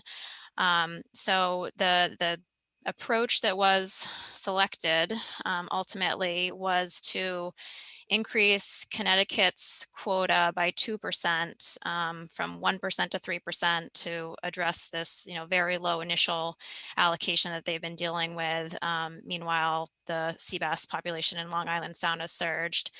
And then continue to allocate to the states their allocation. 75% of that would still be based on those, initial allocations, what we've been using over the history. And then 25% of the state allocations would be based on this regional biomass distribution. So as the stock changes its distribution between these northern and southern regions, state quotas will be adjusted to reflect, their location with regards to the stock. New Jersey, because it kind of straddles that Hudson Canyon, it's treated as part of the both regions in the final setup of this option. So the new allocations are due to be implemented January 1st of next year. And this really was kind of a hard-fought compromise vote to walk out of the meeting with some change the allocation. There were two other options, one favored by the northern states that would have had 50% of the quotas allocated based on the distribution of the stock. And there was a different option that used a quota trigger, that was favored by the southern states, and both of those options failed in tied votes of 6-6. So there was, kind of this chance of walking away from the meeting with no change to the allocations, but ultimately this did pass. However, it's due to be reviewed in 3 years. And another outcome was that these allocations are added to the federal fishery management plan. They had previously only been in the Asmc FMP. And what this means is that if we are to change the allocations again in the future, it will be both a Mid-Atlantic Council vote as well as a Atlantic States Marine Fisheries Commission vote. And of course, Massachusetts and Rhode Island and Connecticut and other states with a declared interest in this fishery don't have a vote on the council. So that wasn't a position that we supported, but we weren't on the winning side of that one. So this table just kind of shows you what this means for the Massachusetts quota potentially in the short term. Our current allocation is 13%. In order to get Connecticut to 3%, and that first step, it pulls some quota from Maine and New Hampshire, which were two states who didn't have a declared interest in the fishery. They now do, I think partly because of this. But that should, help, I think, in the future with more northern states having these discussions about, redistribution of the stock. And then, it pulls a little bit of allocation from Massachusetts and the other states. And, part of the quota is then based on those initial allocations. 25% is based on the regional biomass distribution, which currently is 84% in the north. Of course, that could change and is due to change with each stock assessment update. So I just want to make highlight that the 15.64% allocation that's shown for Massachusetts, is based on the most recent stock assessment. There's going to be an update this year. So by the time these new allocations are implemented next year, there could be different regional biomass distribution information that changes our ultimate allocation. But at the current about 6 million pound coastwide quota, this new allocation for Massachusetts would mean about another 160,000 pounds of sea bass. Some other public hearings to be aware of, and also affecting kind of that black sea bass discussion, is the fluke, scup, and sea bass commercial recreational allocation amendment. The first hearing was held last night, actually, and it was a joint hearing between Massachusetts and Rhode Island. However, in the virtual world of hearings, they still kind of target hearings to particular states, but people from any state are welcome to attend. So if you're interested in this and you didn't go last night, there's another one tonight and next week and the following week to hear that presentation. There is also a Bluefish allocation and rebuilding amendment that was approved for public comment, and that looks at the state-by-state commercial allocations as well as the recreational commercial allocations and how to rebuild the stock from its overfish status. And looks like we're probably going to have a hearing on April 1st that would be jointly between Maine, New Hampshire, Mass, and Rhode Island. And then a decision on that would be coming at it's in spring or early summer. And then also on the subject of allocation, the commercial Menhaden allocations will be getting a review this year. The last amendment had a 3-year trigger to review the state allocations. So they're those will be looked at, as well as how much of the coastwide quota goes to the episodic ascent set-aside fishery that Massachusetts participated for the first time last year, as well as the incidental and small-scale fishery and how that's handled. So that's something that'll be of interest to us, and we're certainly interested to look at whether there needs to be any revisions to the allocations among the states. Lastly, our recreational black sea bass conservation equivalency proposal was approved by the Asmfc, and that was a proposal just to make a minor adjustment to the start of the season so that it opens on a Saturday instead of a Tuesday, which is what the status quo regulation would be. You may recall that the Asmfc approved status quo regulations except for possible minor season changes that would not be projected to increase the harvest. So we have 2 options to change the season to start either on May 15th or May 22nd. And this is a change that we need to implement via an emergency action. And then we would do final rulemaking later this spring. But we did conduct an informal public input period after the Asmc approved the proposal on the options. So this kind of leads us into the next topic on the agenda. And I guess I'll just keep on going if that's okay, Ray. Yeah, but before you keep going, I would like to compliment you. You were the one who moved the motion at ASMFC when we were deadlocked on the DARA or the trigger. I believe it was you who moved this motion. Am I correct? You are, yes. Thank you, Ray. I'm glad that we were able to walk out of there with something, and that it will be reviewed, you know, in a couple years to see if perhaps more of the allocations should be based on distribution. Well, I just wanted to congratulate you. I don't know if the rest of the commission was aware of the maker of the motion, but it was you. Thanks, Ray. Thank you. So with the sea bass season, this is something that we're looking for the commission's input today on. We have essentially 3 options for the season. None of this would change the bag or the minimum size limit, and it is a a minor change really. But our status quo season goes from Tuesday, May 18th to Wednesday, September 8th, and is 114 days long. And if we moved it up to the prior Saturday of May 15th, it would require us to close the fishery on September 3rd, which unfortunately is the Friday before the Labor Day weekend. We like to include that holiday weekend if we can, and would shorten the season by a couple days. The alternative is to go to, if the Saturday start is really desired, to go to the May 22nd and run the season through September 14th, and it has a slight increase in the season length. All of the options start prior to Memorial Day weekend. And as I said, we did get some request public input on these options. There was over 100 comment submitted, and they were in your packet. And largely, what struck me is that there was, support for each of the options and good reasons for all of them.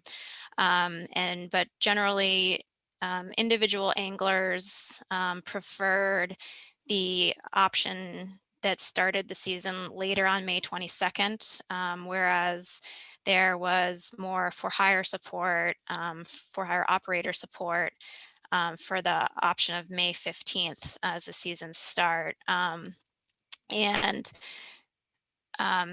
there was support for the status quo as well, based on a midweek opening would be better for the locals and kind of ease into its season and ease the ramp congestion that you generally see on opening day for sea bass. Some people thought that was best timed with the arrival of fish, given that sometimes it's May 15th, maybe sometimes it's later in May that the fish show up. So May 18th seemed just about right for some people. The early option on May 15th was supported largely by for hire businesses who spoke to the importance of being open for sea bass to attract clients early in the season. Individual anglers also commented that they're just eager to get out on the water after the winter and target sea bass.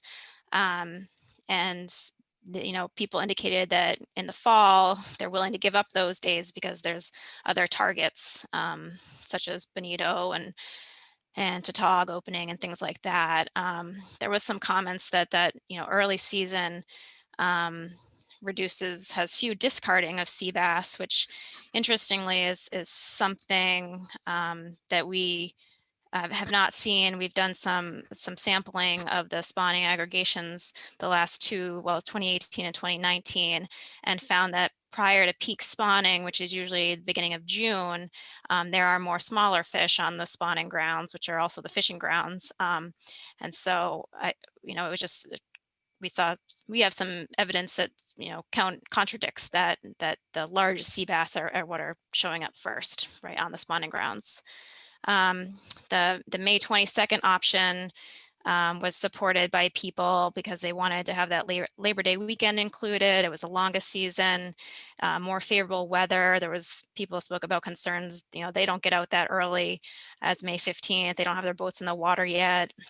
Some people spoke about, having, the increased spawning protection by the delay in the season start. And, there was interest to keep that local access in September. And, I would add to this rationale that The later date of May 22nd is actually more consistent with the opener that in the last 5-6 years. It's been generally between May 17th and May 23rd, and it's been either the third or the fourth Saturday, depending on how the calendar falls. And another big part is that we think it's going to be useful to have more days open in September to get a longer season in the long run. So the way this works with the Asmc and trying to get a longer season is that you look at the daily harvest rates, and we have anecdotal evidence that indicates that the fish become less available as we head into the fall. The effort drops off as summer comes to a close and the weather turns. And so if we can get more days into September and October, it'll help us to make that case to get even more days, because we'll see a decline in the daily catch rate. So overall, that's what the director is recommending that we move forward with for this season. So can I open this up to discussion now, Nicola, or have you got more on your? That was it. Go ahead, Ray. It. So Dan, can we open this up to discussion? Yes, Ray. I'd like you to do that. So just so folks understand, I'm looking for an endorsement of the commission today, because I'll be using emergency authority to open this fishery, and I don't want to come back to do a final rule and have the commission vote differently. So if I can get the consensus of the commission now to endorse this recommendation or an alternative one, then I'm going to be able to enact that emergency regulation with the full confidence that once we do a final reg, I'll still have the commission's support. Okay, questions for the director? Tim Brady. Tim, you're recognized. Thank you, Ray. From a party boat for hire perspective, I just think there's a real feeling that there's a need to try to book trips as early as possible this year. Most of the feedback that I've got is that last year was a really tough year. Everybody's sort of on pins and needles as to whether they're going to be able to get their businesses back on their feet. How soon are these vaccines going to come out? And with party boats, with larger for hire boats, it's kind of a numbers game where they're making the larger boats are making their money on putting a volume of people on the boat as opposed to a fixed charter price on a 6-pack. For them, it's how many trips can I, put enough people on the boat to turn a profit each day. And I know everybody's dealing with that, but I just wanted to throw that out there. I think more of the responses that I've had from the head boats is the earlier date, the May 15th date. Thank you. Hey, Ray, could I speak, interject here? I totally understand Tim's perspective and the perspective of the for hire operators. I understand that the COVID situation probably affected that business more than any other, or it's a close second to the oyster farmers, who took a massive, massive hit. And we are looking at additional CARES relief, and I will champion moving money to sectors that took the biggest hits. Last time we did that, we added money to that fleet because we knew that the state mandates had a severe effect on their ability to bring customers aboard. But if it's COVID related, I hope that we can help solve that with new CARES relief. And just to reiterate, from my personal perspective, I really want to see September sea bass fishing. And it's really important to me when we hear from Martha's Vineyard fishermen or Nantucket fishermen who are shut out of fishing when fish are more available to them in the fall, especially Nantucket fishermen or charter boat operators. If we're making a trade of getting booking clients in literally the middle of May when weather may not be very favorable, and furthermore, it's really questionable whether the fish have arrived in any numbers to whether it's that or another regulatory scenario that might improve our chances of getting September fishing. Because as Nicola, or as the memo mentions, that Nicola was the primary author of, when we tried to extend the for-hire fishery for in the fall based on the shutdown last spring, the technical committee looked at this and told us that because we didn't have data in September, they told us we needed to project our landings using July, August data, which is totally inappropriate. So to me, that became a challenge of do what we can to get September MRIP data so that we can at least show the decline from the peak season. So I just want to share that with the commission that for the good of the overall Commonwealth, and especially those geographic regions that don't see fish until later in the season, it may have real value to get better data in September. And I just want to reiterate that CARES 2.0 really should provide more benefit, an inordinate amount of benefits for that fleet that took the bigger hit. Thanks. Mike Pearnock. Michael, you're recognized. Thank you, Mr. Chairman. I first have a question and then I have a few comments. You refer back to the fact we don't have, or there's no data for landings of black sea bass in the fall, yet last year, as you noted or stated, the for-hire fleet was able to extend the season till October. Has that data come in, and if so, what does it indicate as far as landings during that period of time? We haven't requested that data yet. That would be VTR data submitted to NIMS, which is what a fraction of the vessels that party and charter for sea bass are submitting those reports, and are a minor part of the overall recreational harvest.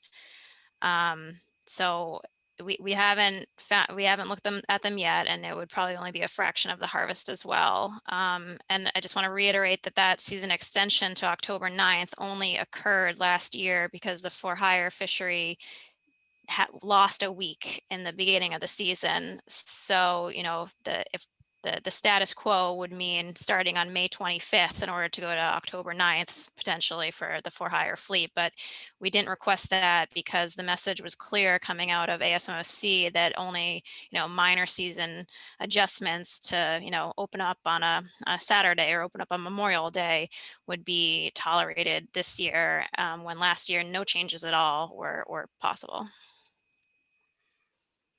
No, thank you and understood. It's just there is some data out there, and I think you can use it as a litmus test of the fact that, yes, during that period of time, striped bass were, black sea bass were being landed, but most vessels were targeting striped bass or bluefin or other species, mix of species. So I would suspect that it's showing that fewer fish black sea bass were landed during that period of time, which would be useful and helpful to try to help us get a fall season. It's unfortunate from a timing standpoint that's not there, at least to look at it from a litmus test standpoint, because I understand the problem with MREP being shut down and no interviews and so on in order to see the true or the one recreational end of landings versus the for-hire. My comments are similar to Tim Brady's. The for-hire fleet has reached out and they have a preference for May 15th. And for those of you that have not been down at Buzzards Bay when opening day of Black Sea bass occurs, you could compare it to opening day of trout season or deer season or so on. The place is mobbed with recreational anglers as well as those on the party boats or six packs.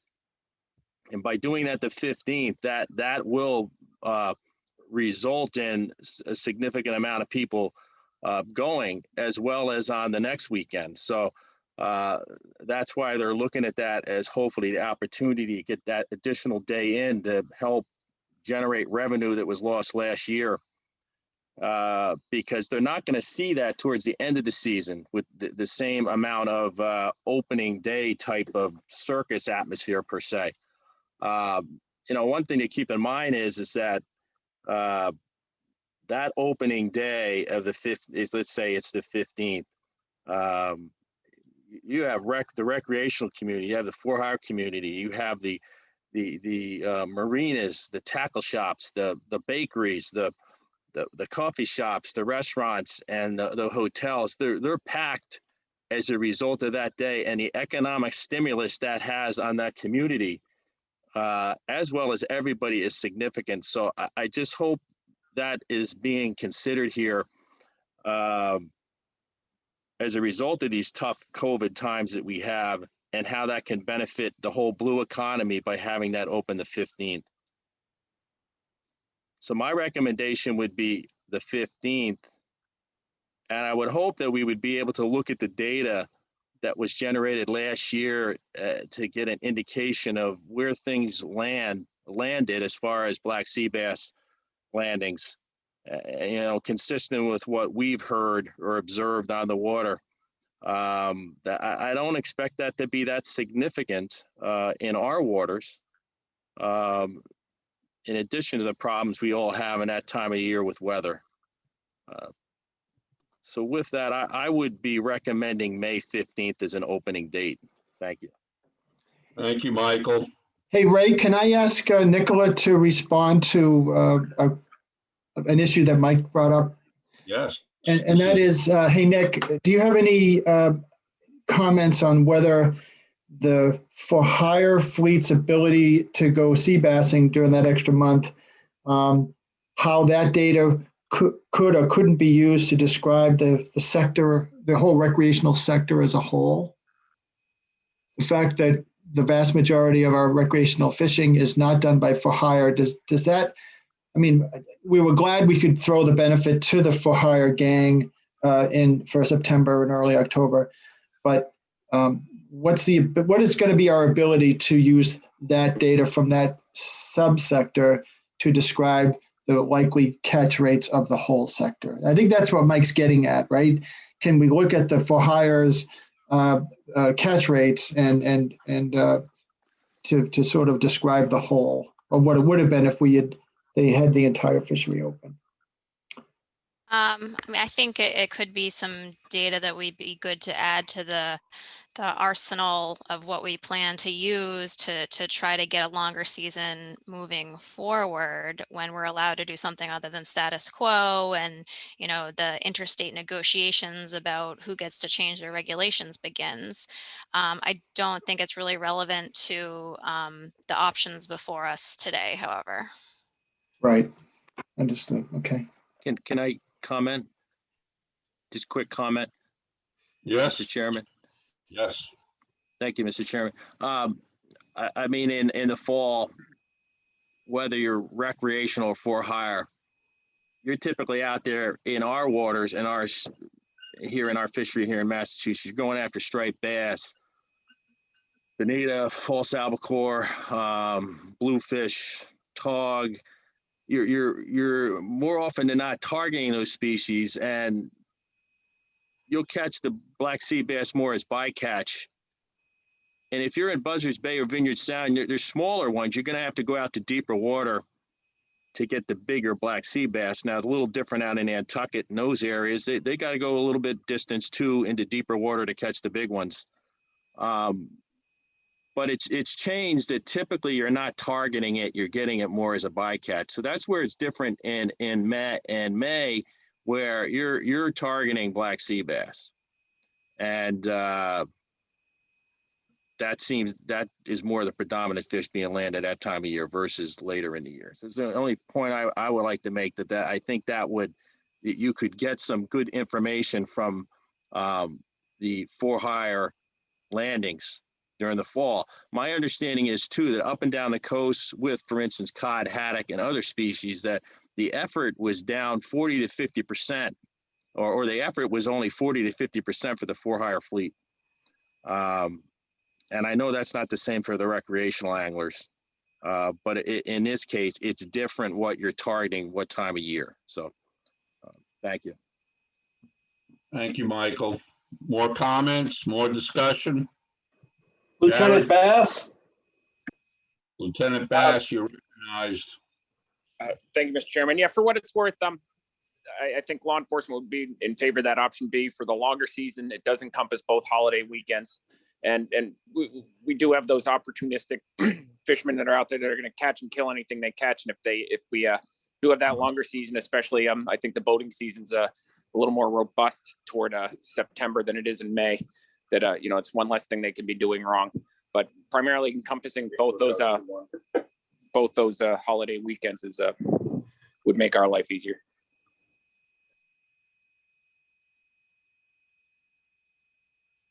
Jared? Not seeing any further questions, Mr. Chair. So where are we going?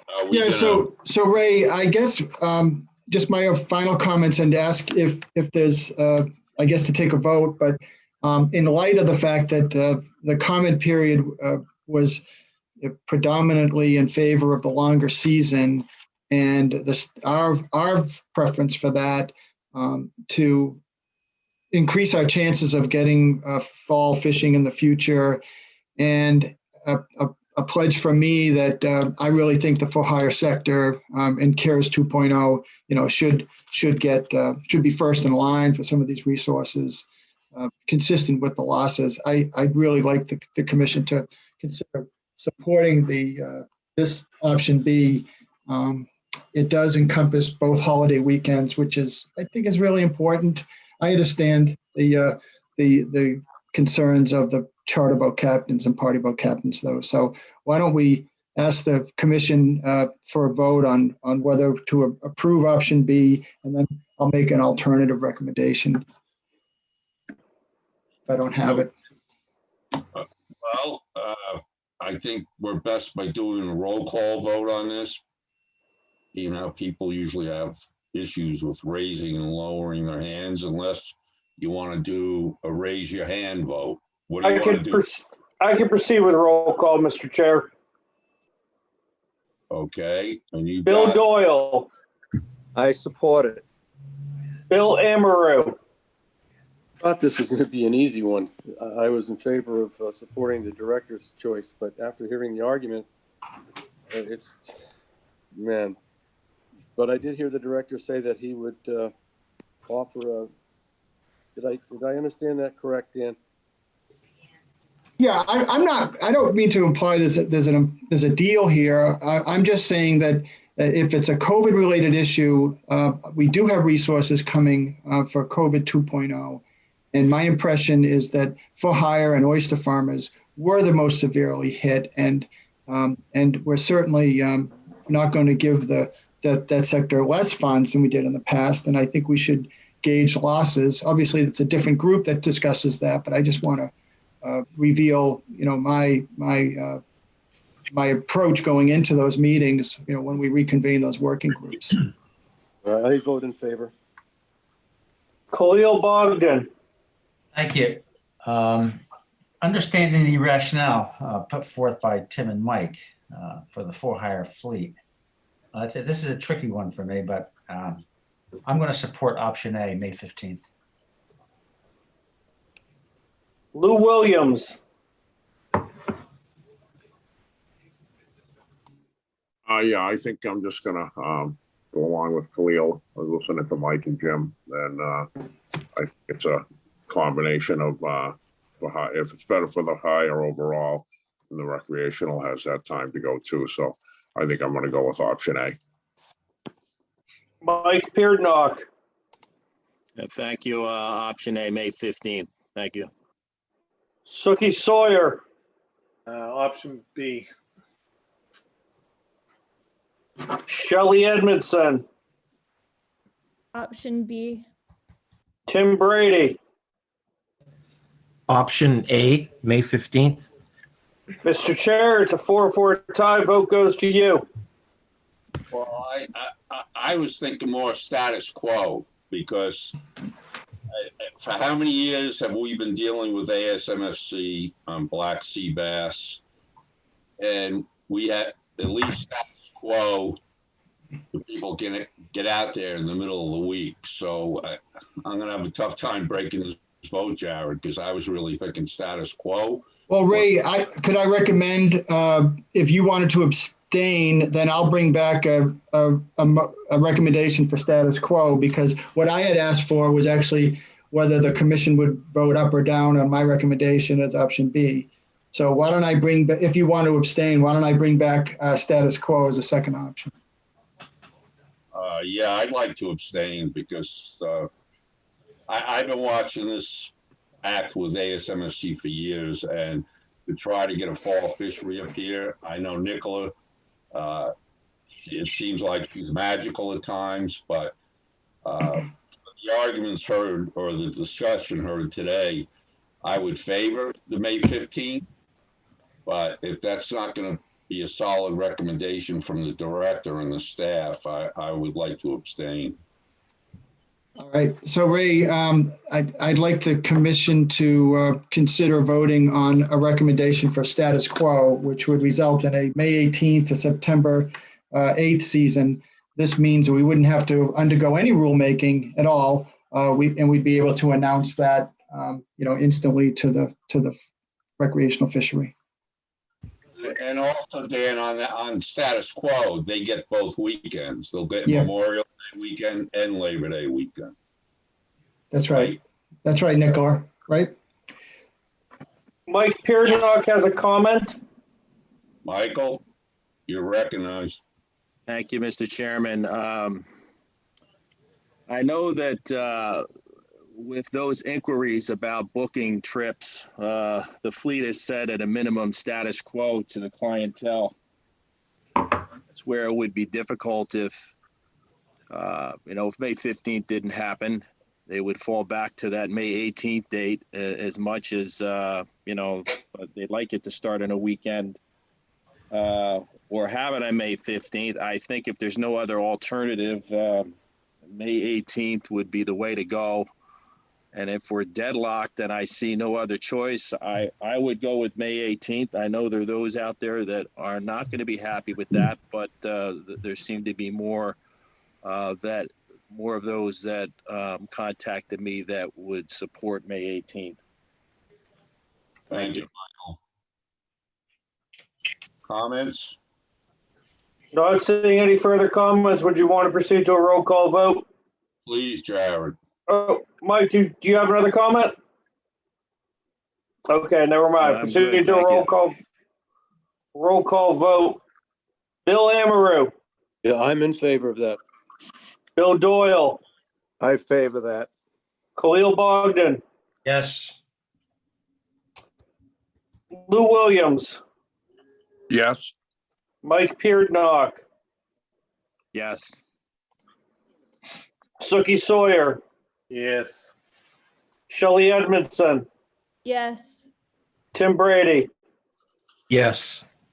Vote passes unanimously.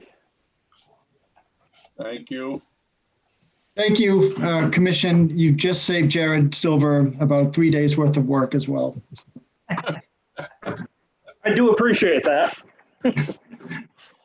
All right. Thank you. Go ahead, Ray. Upcoming spring 2021 public hearings, recreational black sea bass.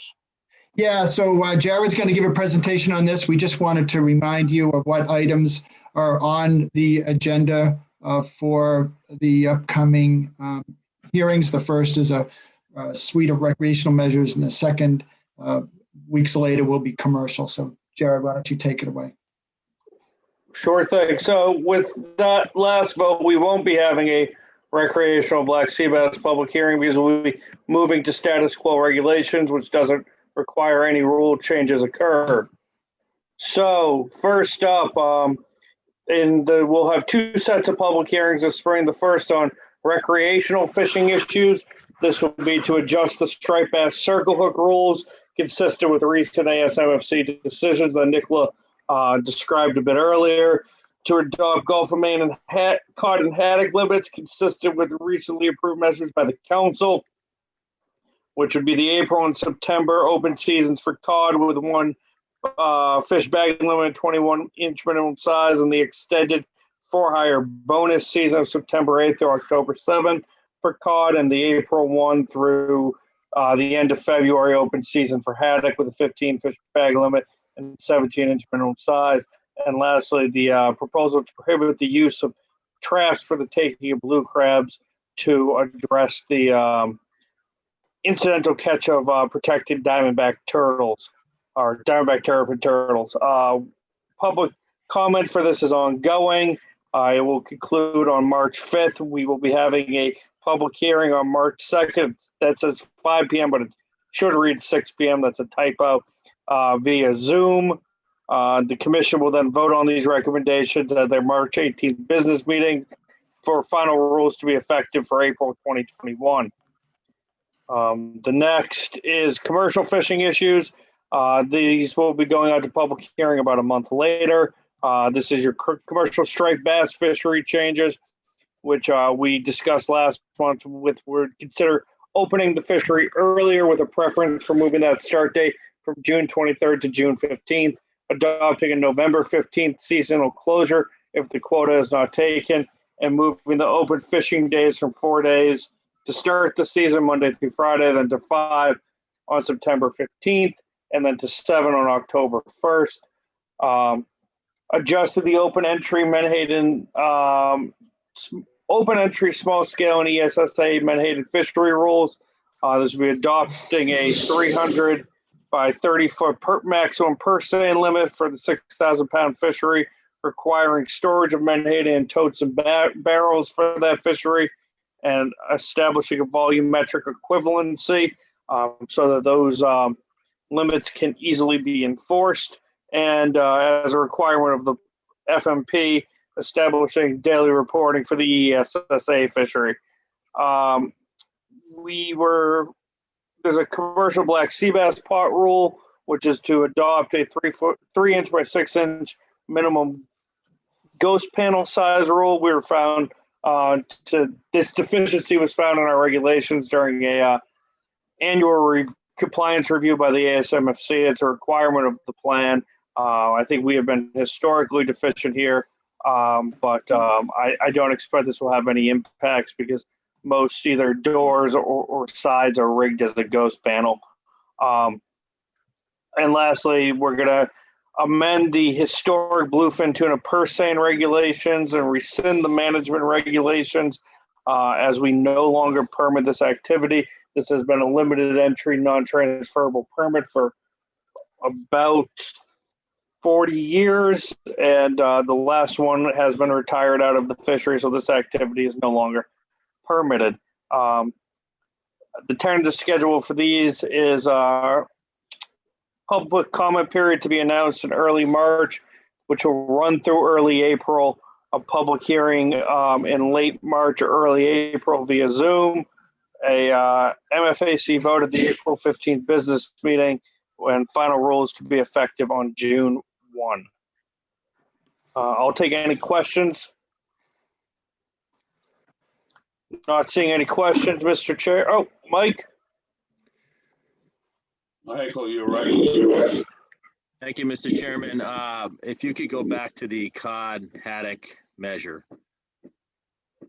As I think it's evident, this is status quo, and it does include a for-hire fall season. Correct. Right. When just so this is status quo, and the for-hire season last year was implemented by permit condition because it happened late in the I think it happened in late July or early August, given all the things going on with COVID, we decided not to implement it by regulation, but rather to do it by permit condition. But for the sake of clarity and good management, we want to adopt it by regulation this year. No, understood. I mean, we would love to see that continue. I sit on the recreational advisory panel, and the discussions there were such that it may have been approved at the New England Fishery Management Council level, but it may not be approved by the National Marine Fishery Service, which ties into what has been stated, at various forums that due to lack of MREB data, they're not comfortable with status quo for such things. So I only point that out. As much as we would like to see that, I don't know where that would end up at a federal level. And I know we try to mirror in some cases what's there. I'm not sure whether Dan or Melanie Griffin's on the call and they could comment on whether they think this will stand or not. But I've just heard it throughout that status quo for everything, with the exception of for hire measures, which, as we just had with black sea bass, it's not occurring. Yeah. So Melanie's not on the call, but I did speak with her about this last week, and that's our proposal for, and we're going to monitor what happens as it moves through the federal regulatory approval process, and we will come back with a recommendation to adopt whatever the feds do move forward. okay. And I didn't have a chance earlier to just once again thank Dan and Nicola and the entire DMF team for what they have done and helped with the tube and worm and the pork rind issues. So thank you. Greatly appreciated by me and many others. Thank you. Thanks, Mike. Thank you, Michael. Not seeing any further questions, Mr. Chair, so I'm going to share the agenda again. Thank and we you. can move on. So we're on 3E, convening subcommittee on single trap fishing. So Ray, that particular subcommittee was proposed at our last meeting when that aspect of our proposed rules were not adopted by the commission.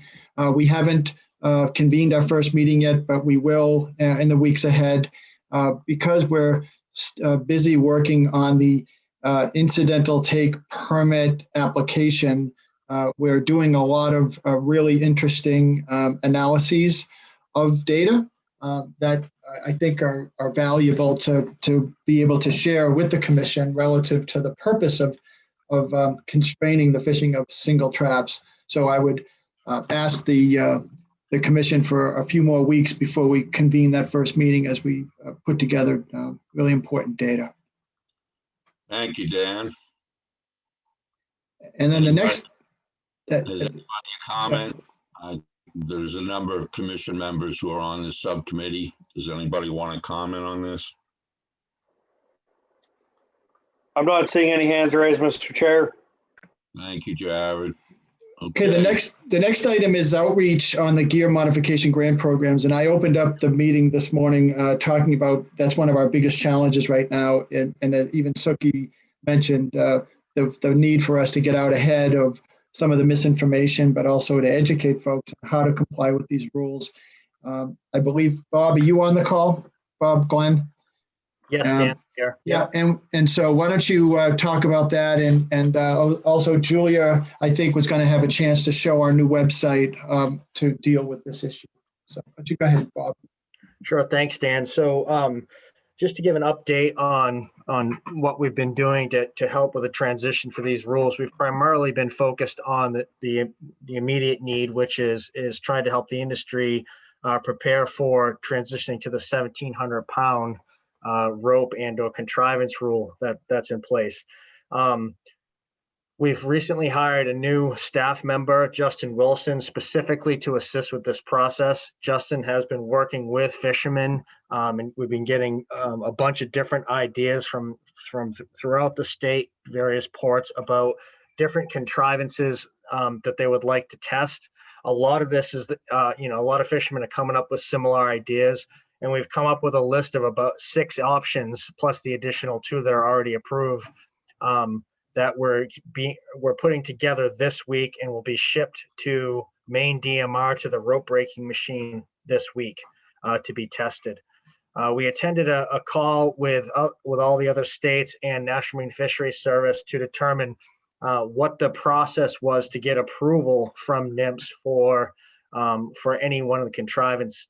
And the consensus among that group is that for us to get approval for a contrivance, we have to send 10 samples of any particular configuration, have it broken on the machine, and the median tensile strength of those 10 samples needs to break below 1,700 pounds to be approved. So those samples will be sent up early next week. Maine has indicated that they can start running the samples through the breaking machine immediately. And we have a goal of developing a list of approved contrivances. There'll probably be 6 to 8 different options on the list that fishermen can use that involve obviously the weak rope that's available, the sleeves that have already been tested. Those 2 options are already approved. And then what we're testing are several options that include splices, tucks, lazy man splices, and loops using small sections of the weak rope. Those are what's going to be tested at Maine DMR. And it's our intention to have a final list of those published. My goal is by mid-March, but that approval is somewhat out of our hands, and that it depends on, one, the rope getting tested and passing, which I'm confident that it'll pass, and that Maine DMR will have those tested in short order. But then I have to supply that data to NIMS and have them say, yeah, that's okay. Once that occurs, we'll publish the list. Julia Kaplan and Story Reed have been helping us out with developing a new web page on the DMF website specific to this information, with including contact information to Justin Wilson. We're moving, full speed ahead on trying to get these approved and published and outreach to the fishermen as fast as we possibly can. So Bob, when you say as fast as you possibly can you give commission members like a definitive date when? What I can say is our goal is to have this published by mid-May, but as I indicated, that's dependent upon 2 entities outside our control, which is Maine DMR breaking the samples, and then NIMS reviewing the data and approving it. But we've discussed it with NIMS and with Maine DMR, and we believe that goal is obtainable. Bob, I think you misspoke. You meant mid-March. Did I said, what did I say? May? Mid-May, yeah. I'm sorry. I meant mid-March. Thank you, Bob. That gives the lobstermen some leeway here. When you said May 15th, I caught my breath.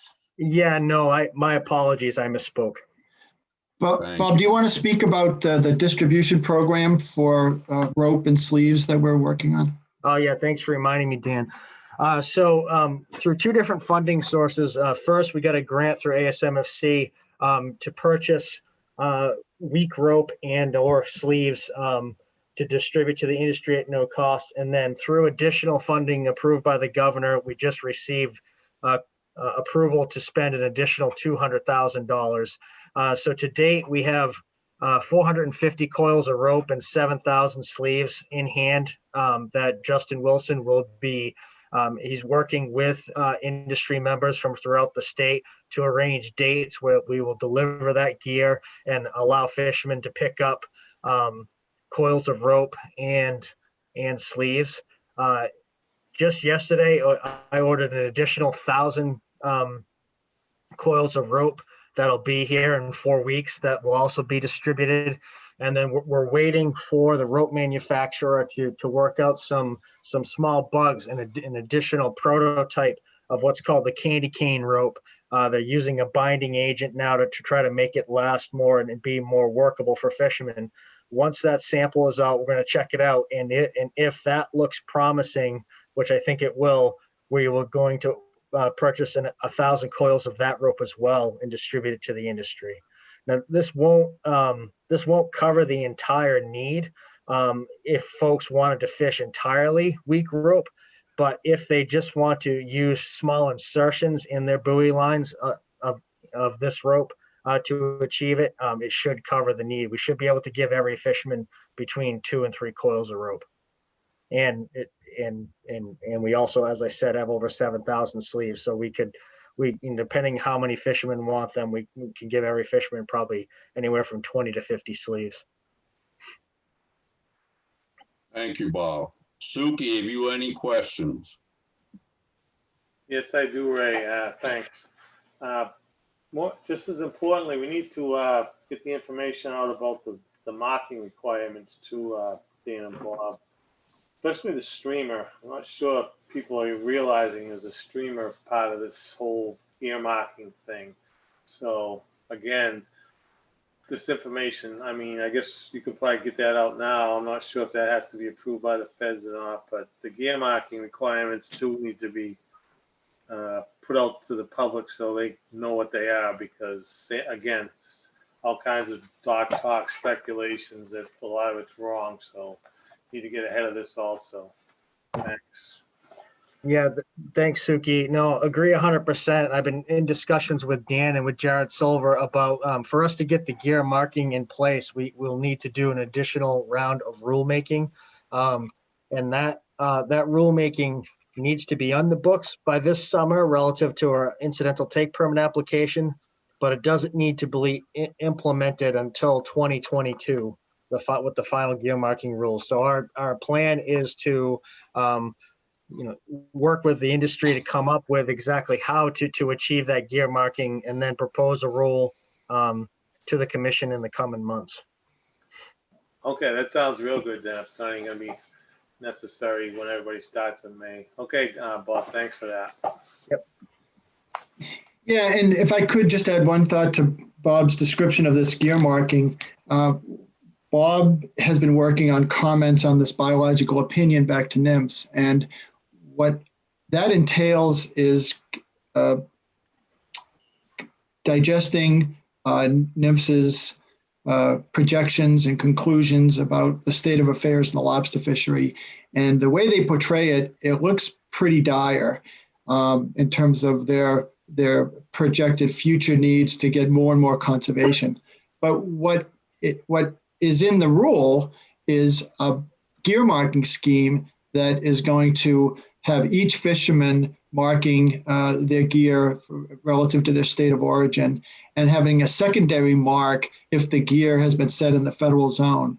So this sounds onerous, and it is, but it also is going to allow some much more intelligent determination going forward about serious injuries and mortalities should there be future carcasses of right whales with rope on them that people can't attribute to the source. And so this over the next couple of years, it is going to be extraordinarily important for the federal government and the industry to have the facts about, like, where's the gear that is affecting these whales. And I'm very confident that it's not Massachusetts State Waters gear because of the inherent lightweight features, and now it's going to be even lighter based on our new 1,700 pound rule. So it's so important, and I really appreciate sort of the anxiety that I hear in Suki's voice about the need to get this information out. And I'm thinking we probably should have some kind of like a Zoom, industry-wide Zoom call where they can all scream at us for a while, and then we'll get down to business. And the message I'm going to give them is, I'm really begging for your patience and your trust on this, because we are going to this trial in June, and we are hopeful that we can get this incidental take permit so that the fishery can continue as we know it.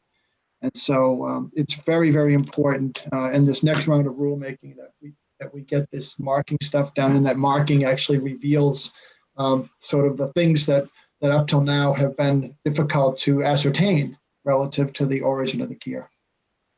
Thanks, Ray. Thank you, Dan. I would like to thank Bob Glenn. I don't think he's thanked often enough. He's not on every commission call, but for his fortitude and diligence in maintaining a lobster fleet in the state of Massachusetts. I know he's bending over backwards to make it work for the lobstermen. So thank you, Bob, you and your staff, people working on this and the TRT. Thank you very much. Thank you, Mr. Chair. Mr. Amen, Chair, Ray. Suki has a comment. Suki. Yeah, thanks, Ray. On that subject, Dan and Bob, discussion is what are the federal permit guys going to do if they want to go in and out of state waters? Are they going to have to put green on, take green off?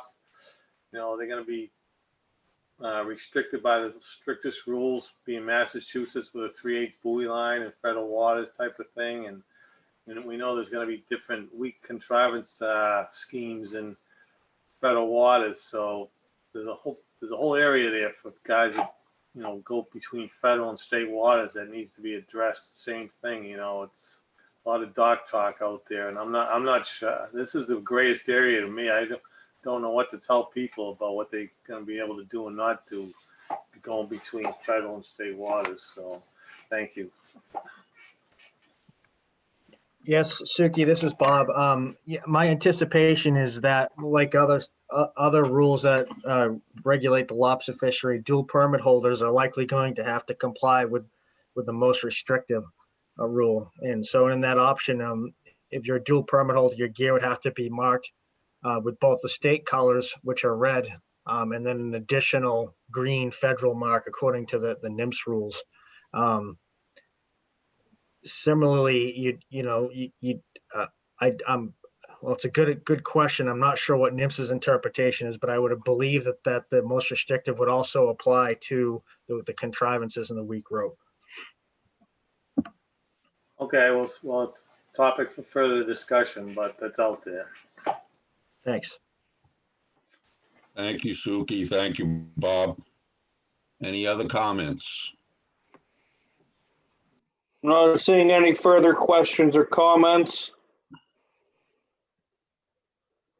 Dan, did you want Julia to quickly go through the website? Yeah, Just you could show the scroll. content. Yeah, go ahead, Julia. Thanks. Hey, hi everyone. Yeah, this is basically it's not a published website yet, but this is essentially what we plan on publishing and having as a resource for anyone that has questions on their buoy line trap gear modifications. So I have Justin's contact information over here.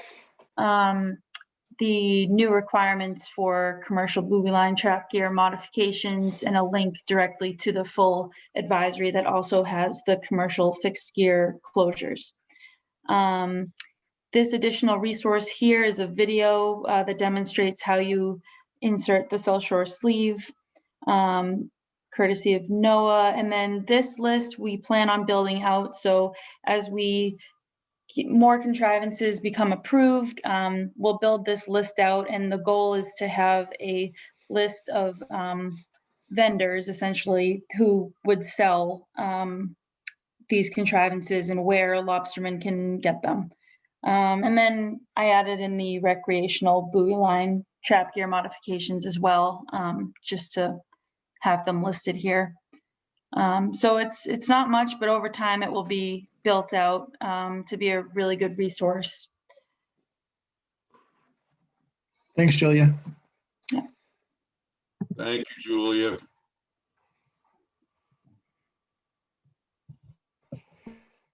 Ray, we're into other business, I think. Okay, commission member comments. Let's go around the table. Let's start with Khalil.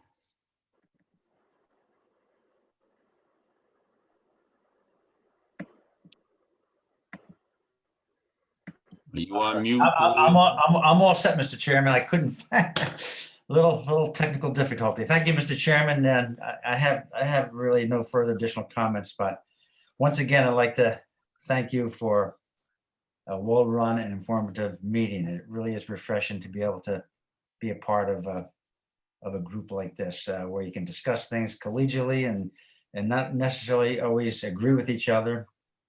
So thank you very much. Thank you, Khalil. Bill Doyle. I just want to thank Director Dan and Jeff Kennedy for working with me and listening on this reclassification issue that we're having. Thank you. Thank you, Bill. Suki. Yeah, thanks, Ray.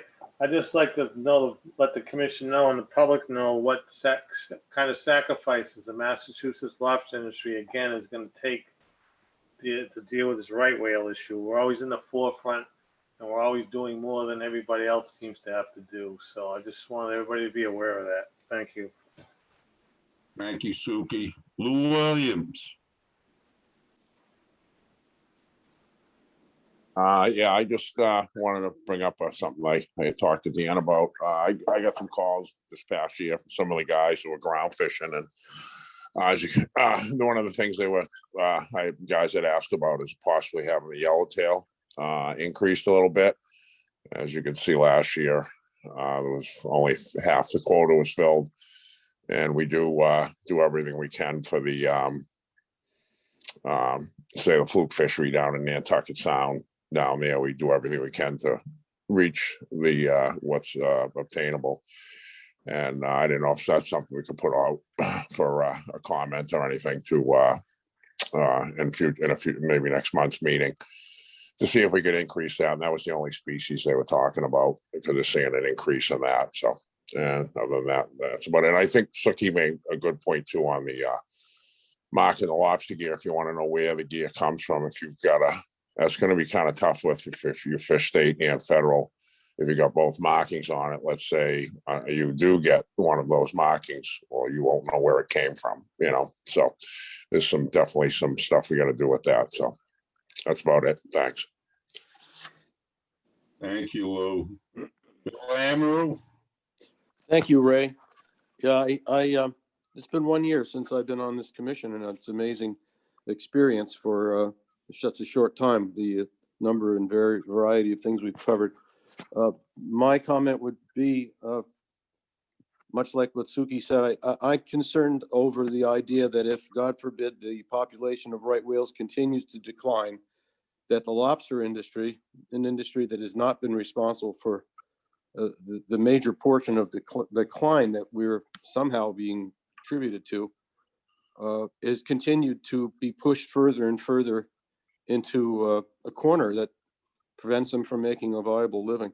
I just see somehow that a continuation of more rules and regulations that won't necessarily affect the potential for the species to recover is just not the right way to be approaching it. And we have to be on guard to not let that happen.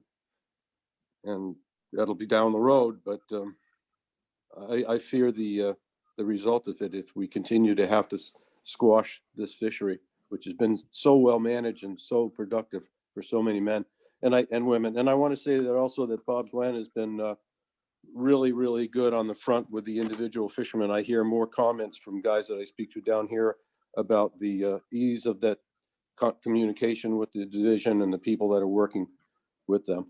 So thanks for that. Thank you, Bill. Shelley Edmondson. Thank you, Ray. I'd just like to say I'm looking forward to figuring out a plan for the Welk fishery, and I'm grateful to Bob, Dan, and Steve for their attention on this, and look forward to figuring out how we can have a really confident conservation measure that keeps both the fishermen and the fishery going. So I'd just like to thank everyone for their energy in this. Thank you, Shelley. Yeah, and that grant money did come by way of Asmfc, right? ACCPS, isn't that a division of Asmfc? Yeah, okay, thank you. Moving on, Tim Brady. Yes, thank you, Ray. And I just want to thank the whole commission for listening to Mike and I and our constituency. It's just a kind of a different, I mean, I consider ourselves for hire commercial fishing. Everybody sort of looks at us in kind of a gray area as a commercial fisherman, but the reality is we're taking people fishing to run a business and try to operate the business profitably. And like all the other commercial fisheries, have something that's, sustainable as well. But I appreciate everybody taking our concerns, as they are. But so thank you. Thank you, Tim. Michael Piednock. Thank you, Mr. Chairman. I am pleased to announce that ICAT is officially over. Because of COVID, we would typically meet, their annual meetings would be for a 2-week period in November. But as a result of COVID, we've been involved in remote Zoom meetings since the middle of October, and they recently ended, and an official announcement came out yesterday that it's closed and that the final decisions were made and various pelagics and so on. The big one that impacts us significantly is our bluefin tuna, and there will be a bluefin tuna stock assessment in 2021. The results then will determine whether there's an increase or decrease. So our quota for this year is basically status quo, and in the upcoming years, it'll be based upon the results of that stock assessment. I got to jump off here at noontime and participate in a NOAA haddock stock assessment stakeholder engagement where there'll be commercial as well as recreational for-hire fishermen participating in the call to just provide their observations of what we observe in our nearby waters as it relates to haddock. Other than that, that's it. Thank you. Well done. I appreciate everybody's efforts and the time. Thank you. Thank you, Michael. One question for you, Mike. Is that going to be a benchmark assessment, or is that just going to be turn the crank or an annual updated assessment on bluefin? Well, I'm not 100% sure if I understand the question, other than they will do the stock assessment, and based upon the results, there will be a projection for the next 2 to 3 years of what the quota should be based on the results of that assessment. Right. And then I would presume it's going to be a benchmark. Okay, thank you. Okay, thanks. I would just like to thank the entire commission, the members, for their attendance. It's stellar. And as was mentioned by other commission members, this commission is fact-finding, and people get along and they can talk things along and talk out their differences. So I'm proud of this commission. And I'm going to open up to public comment. Jared, have you got any hands? Sure. So if you're a member of the public and would like to make a comment to the commission, please use the raise hand function, and I will recognize you and unmute you individually.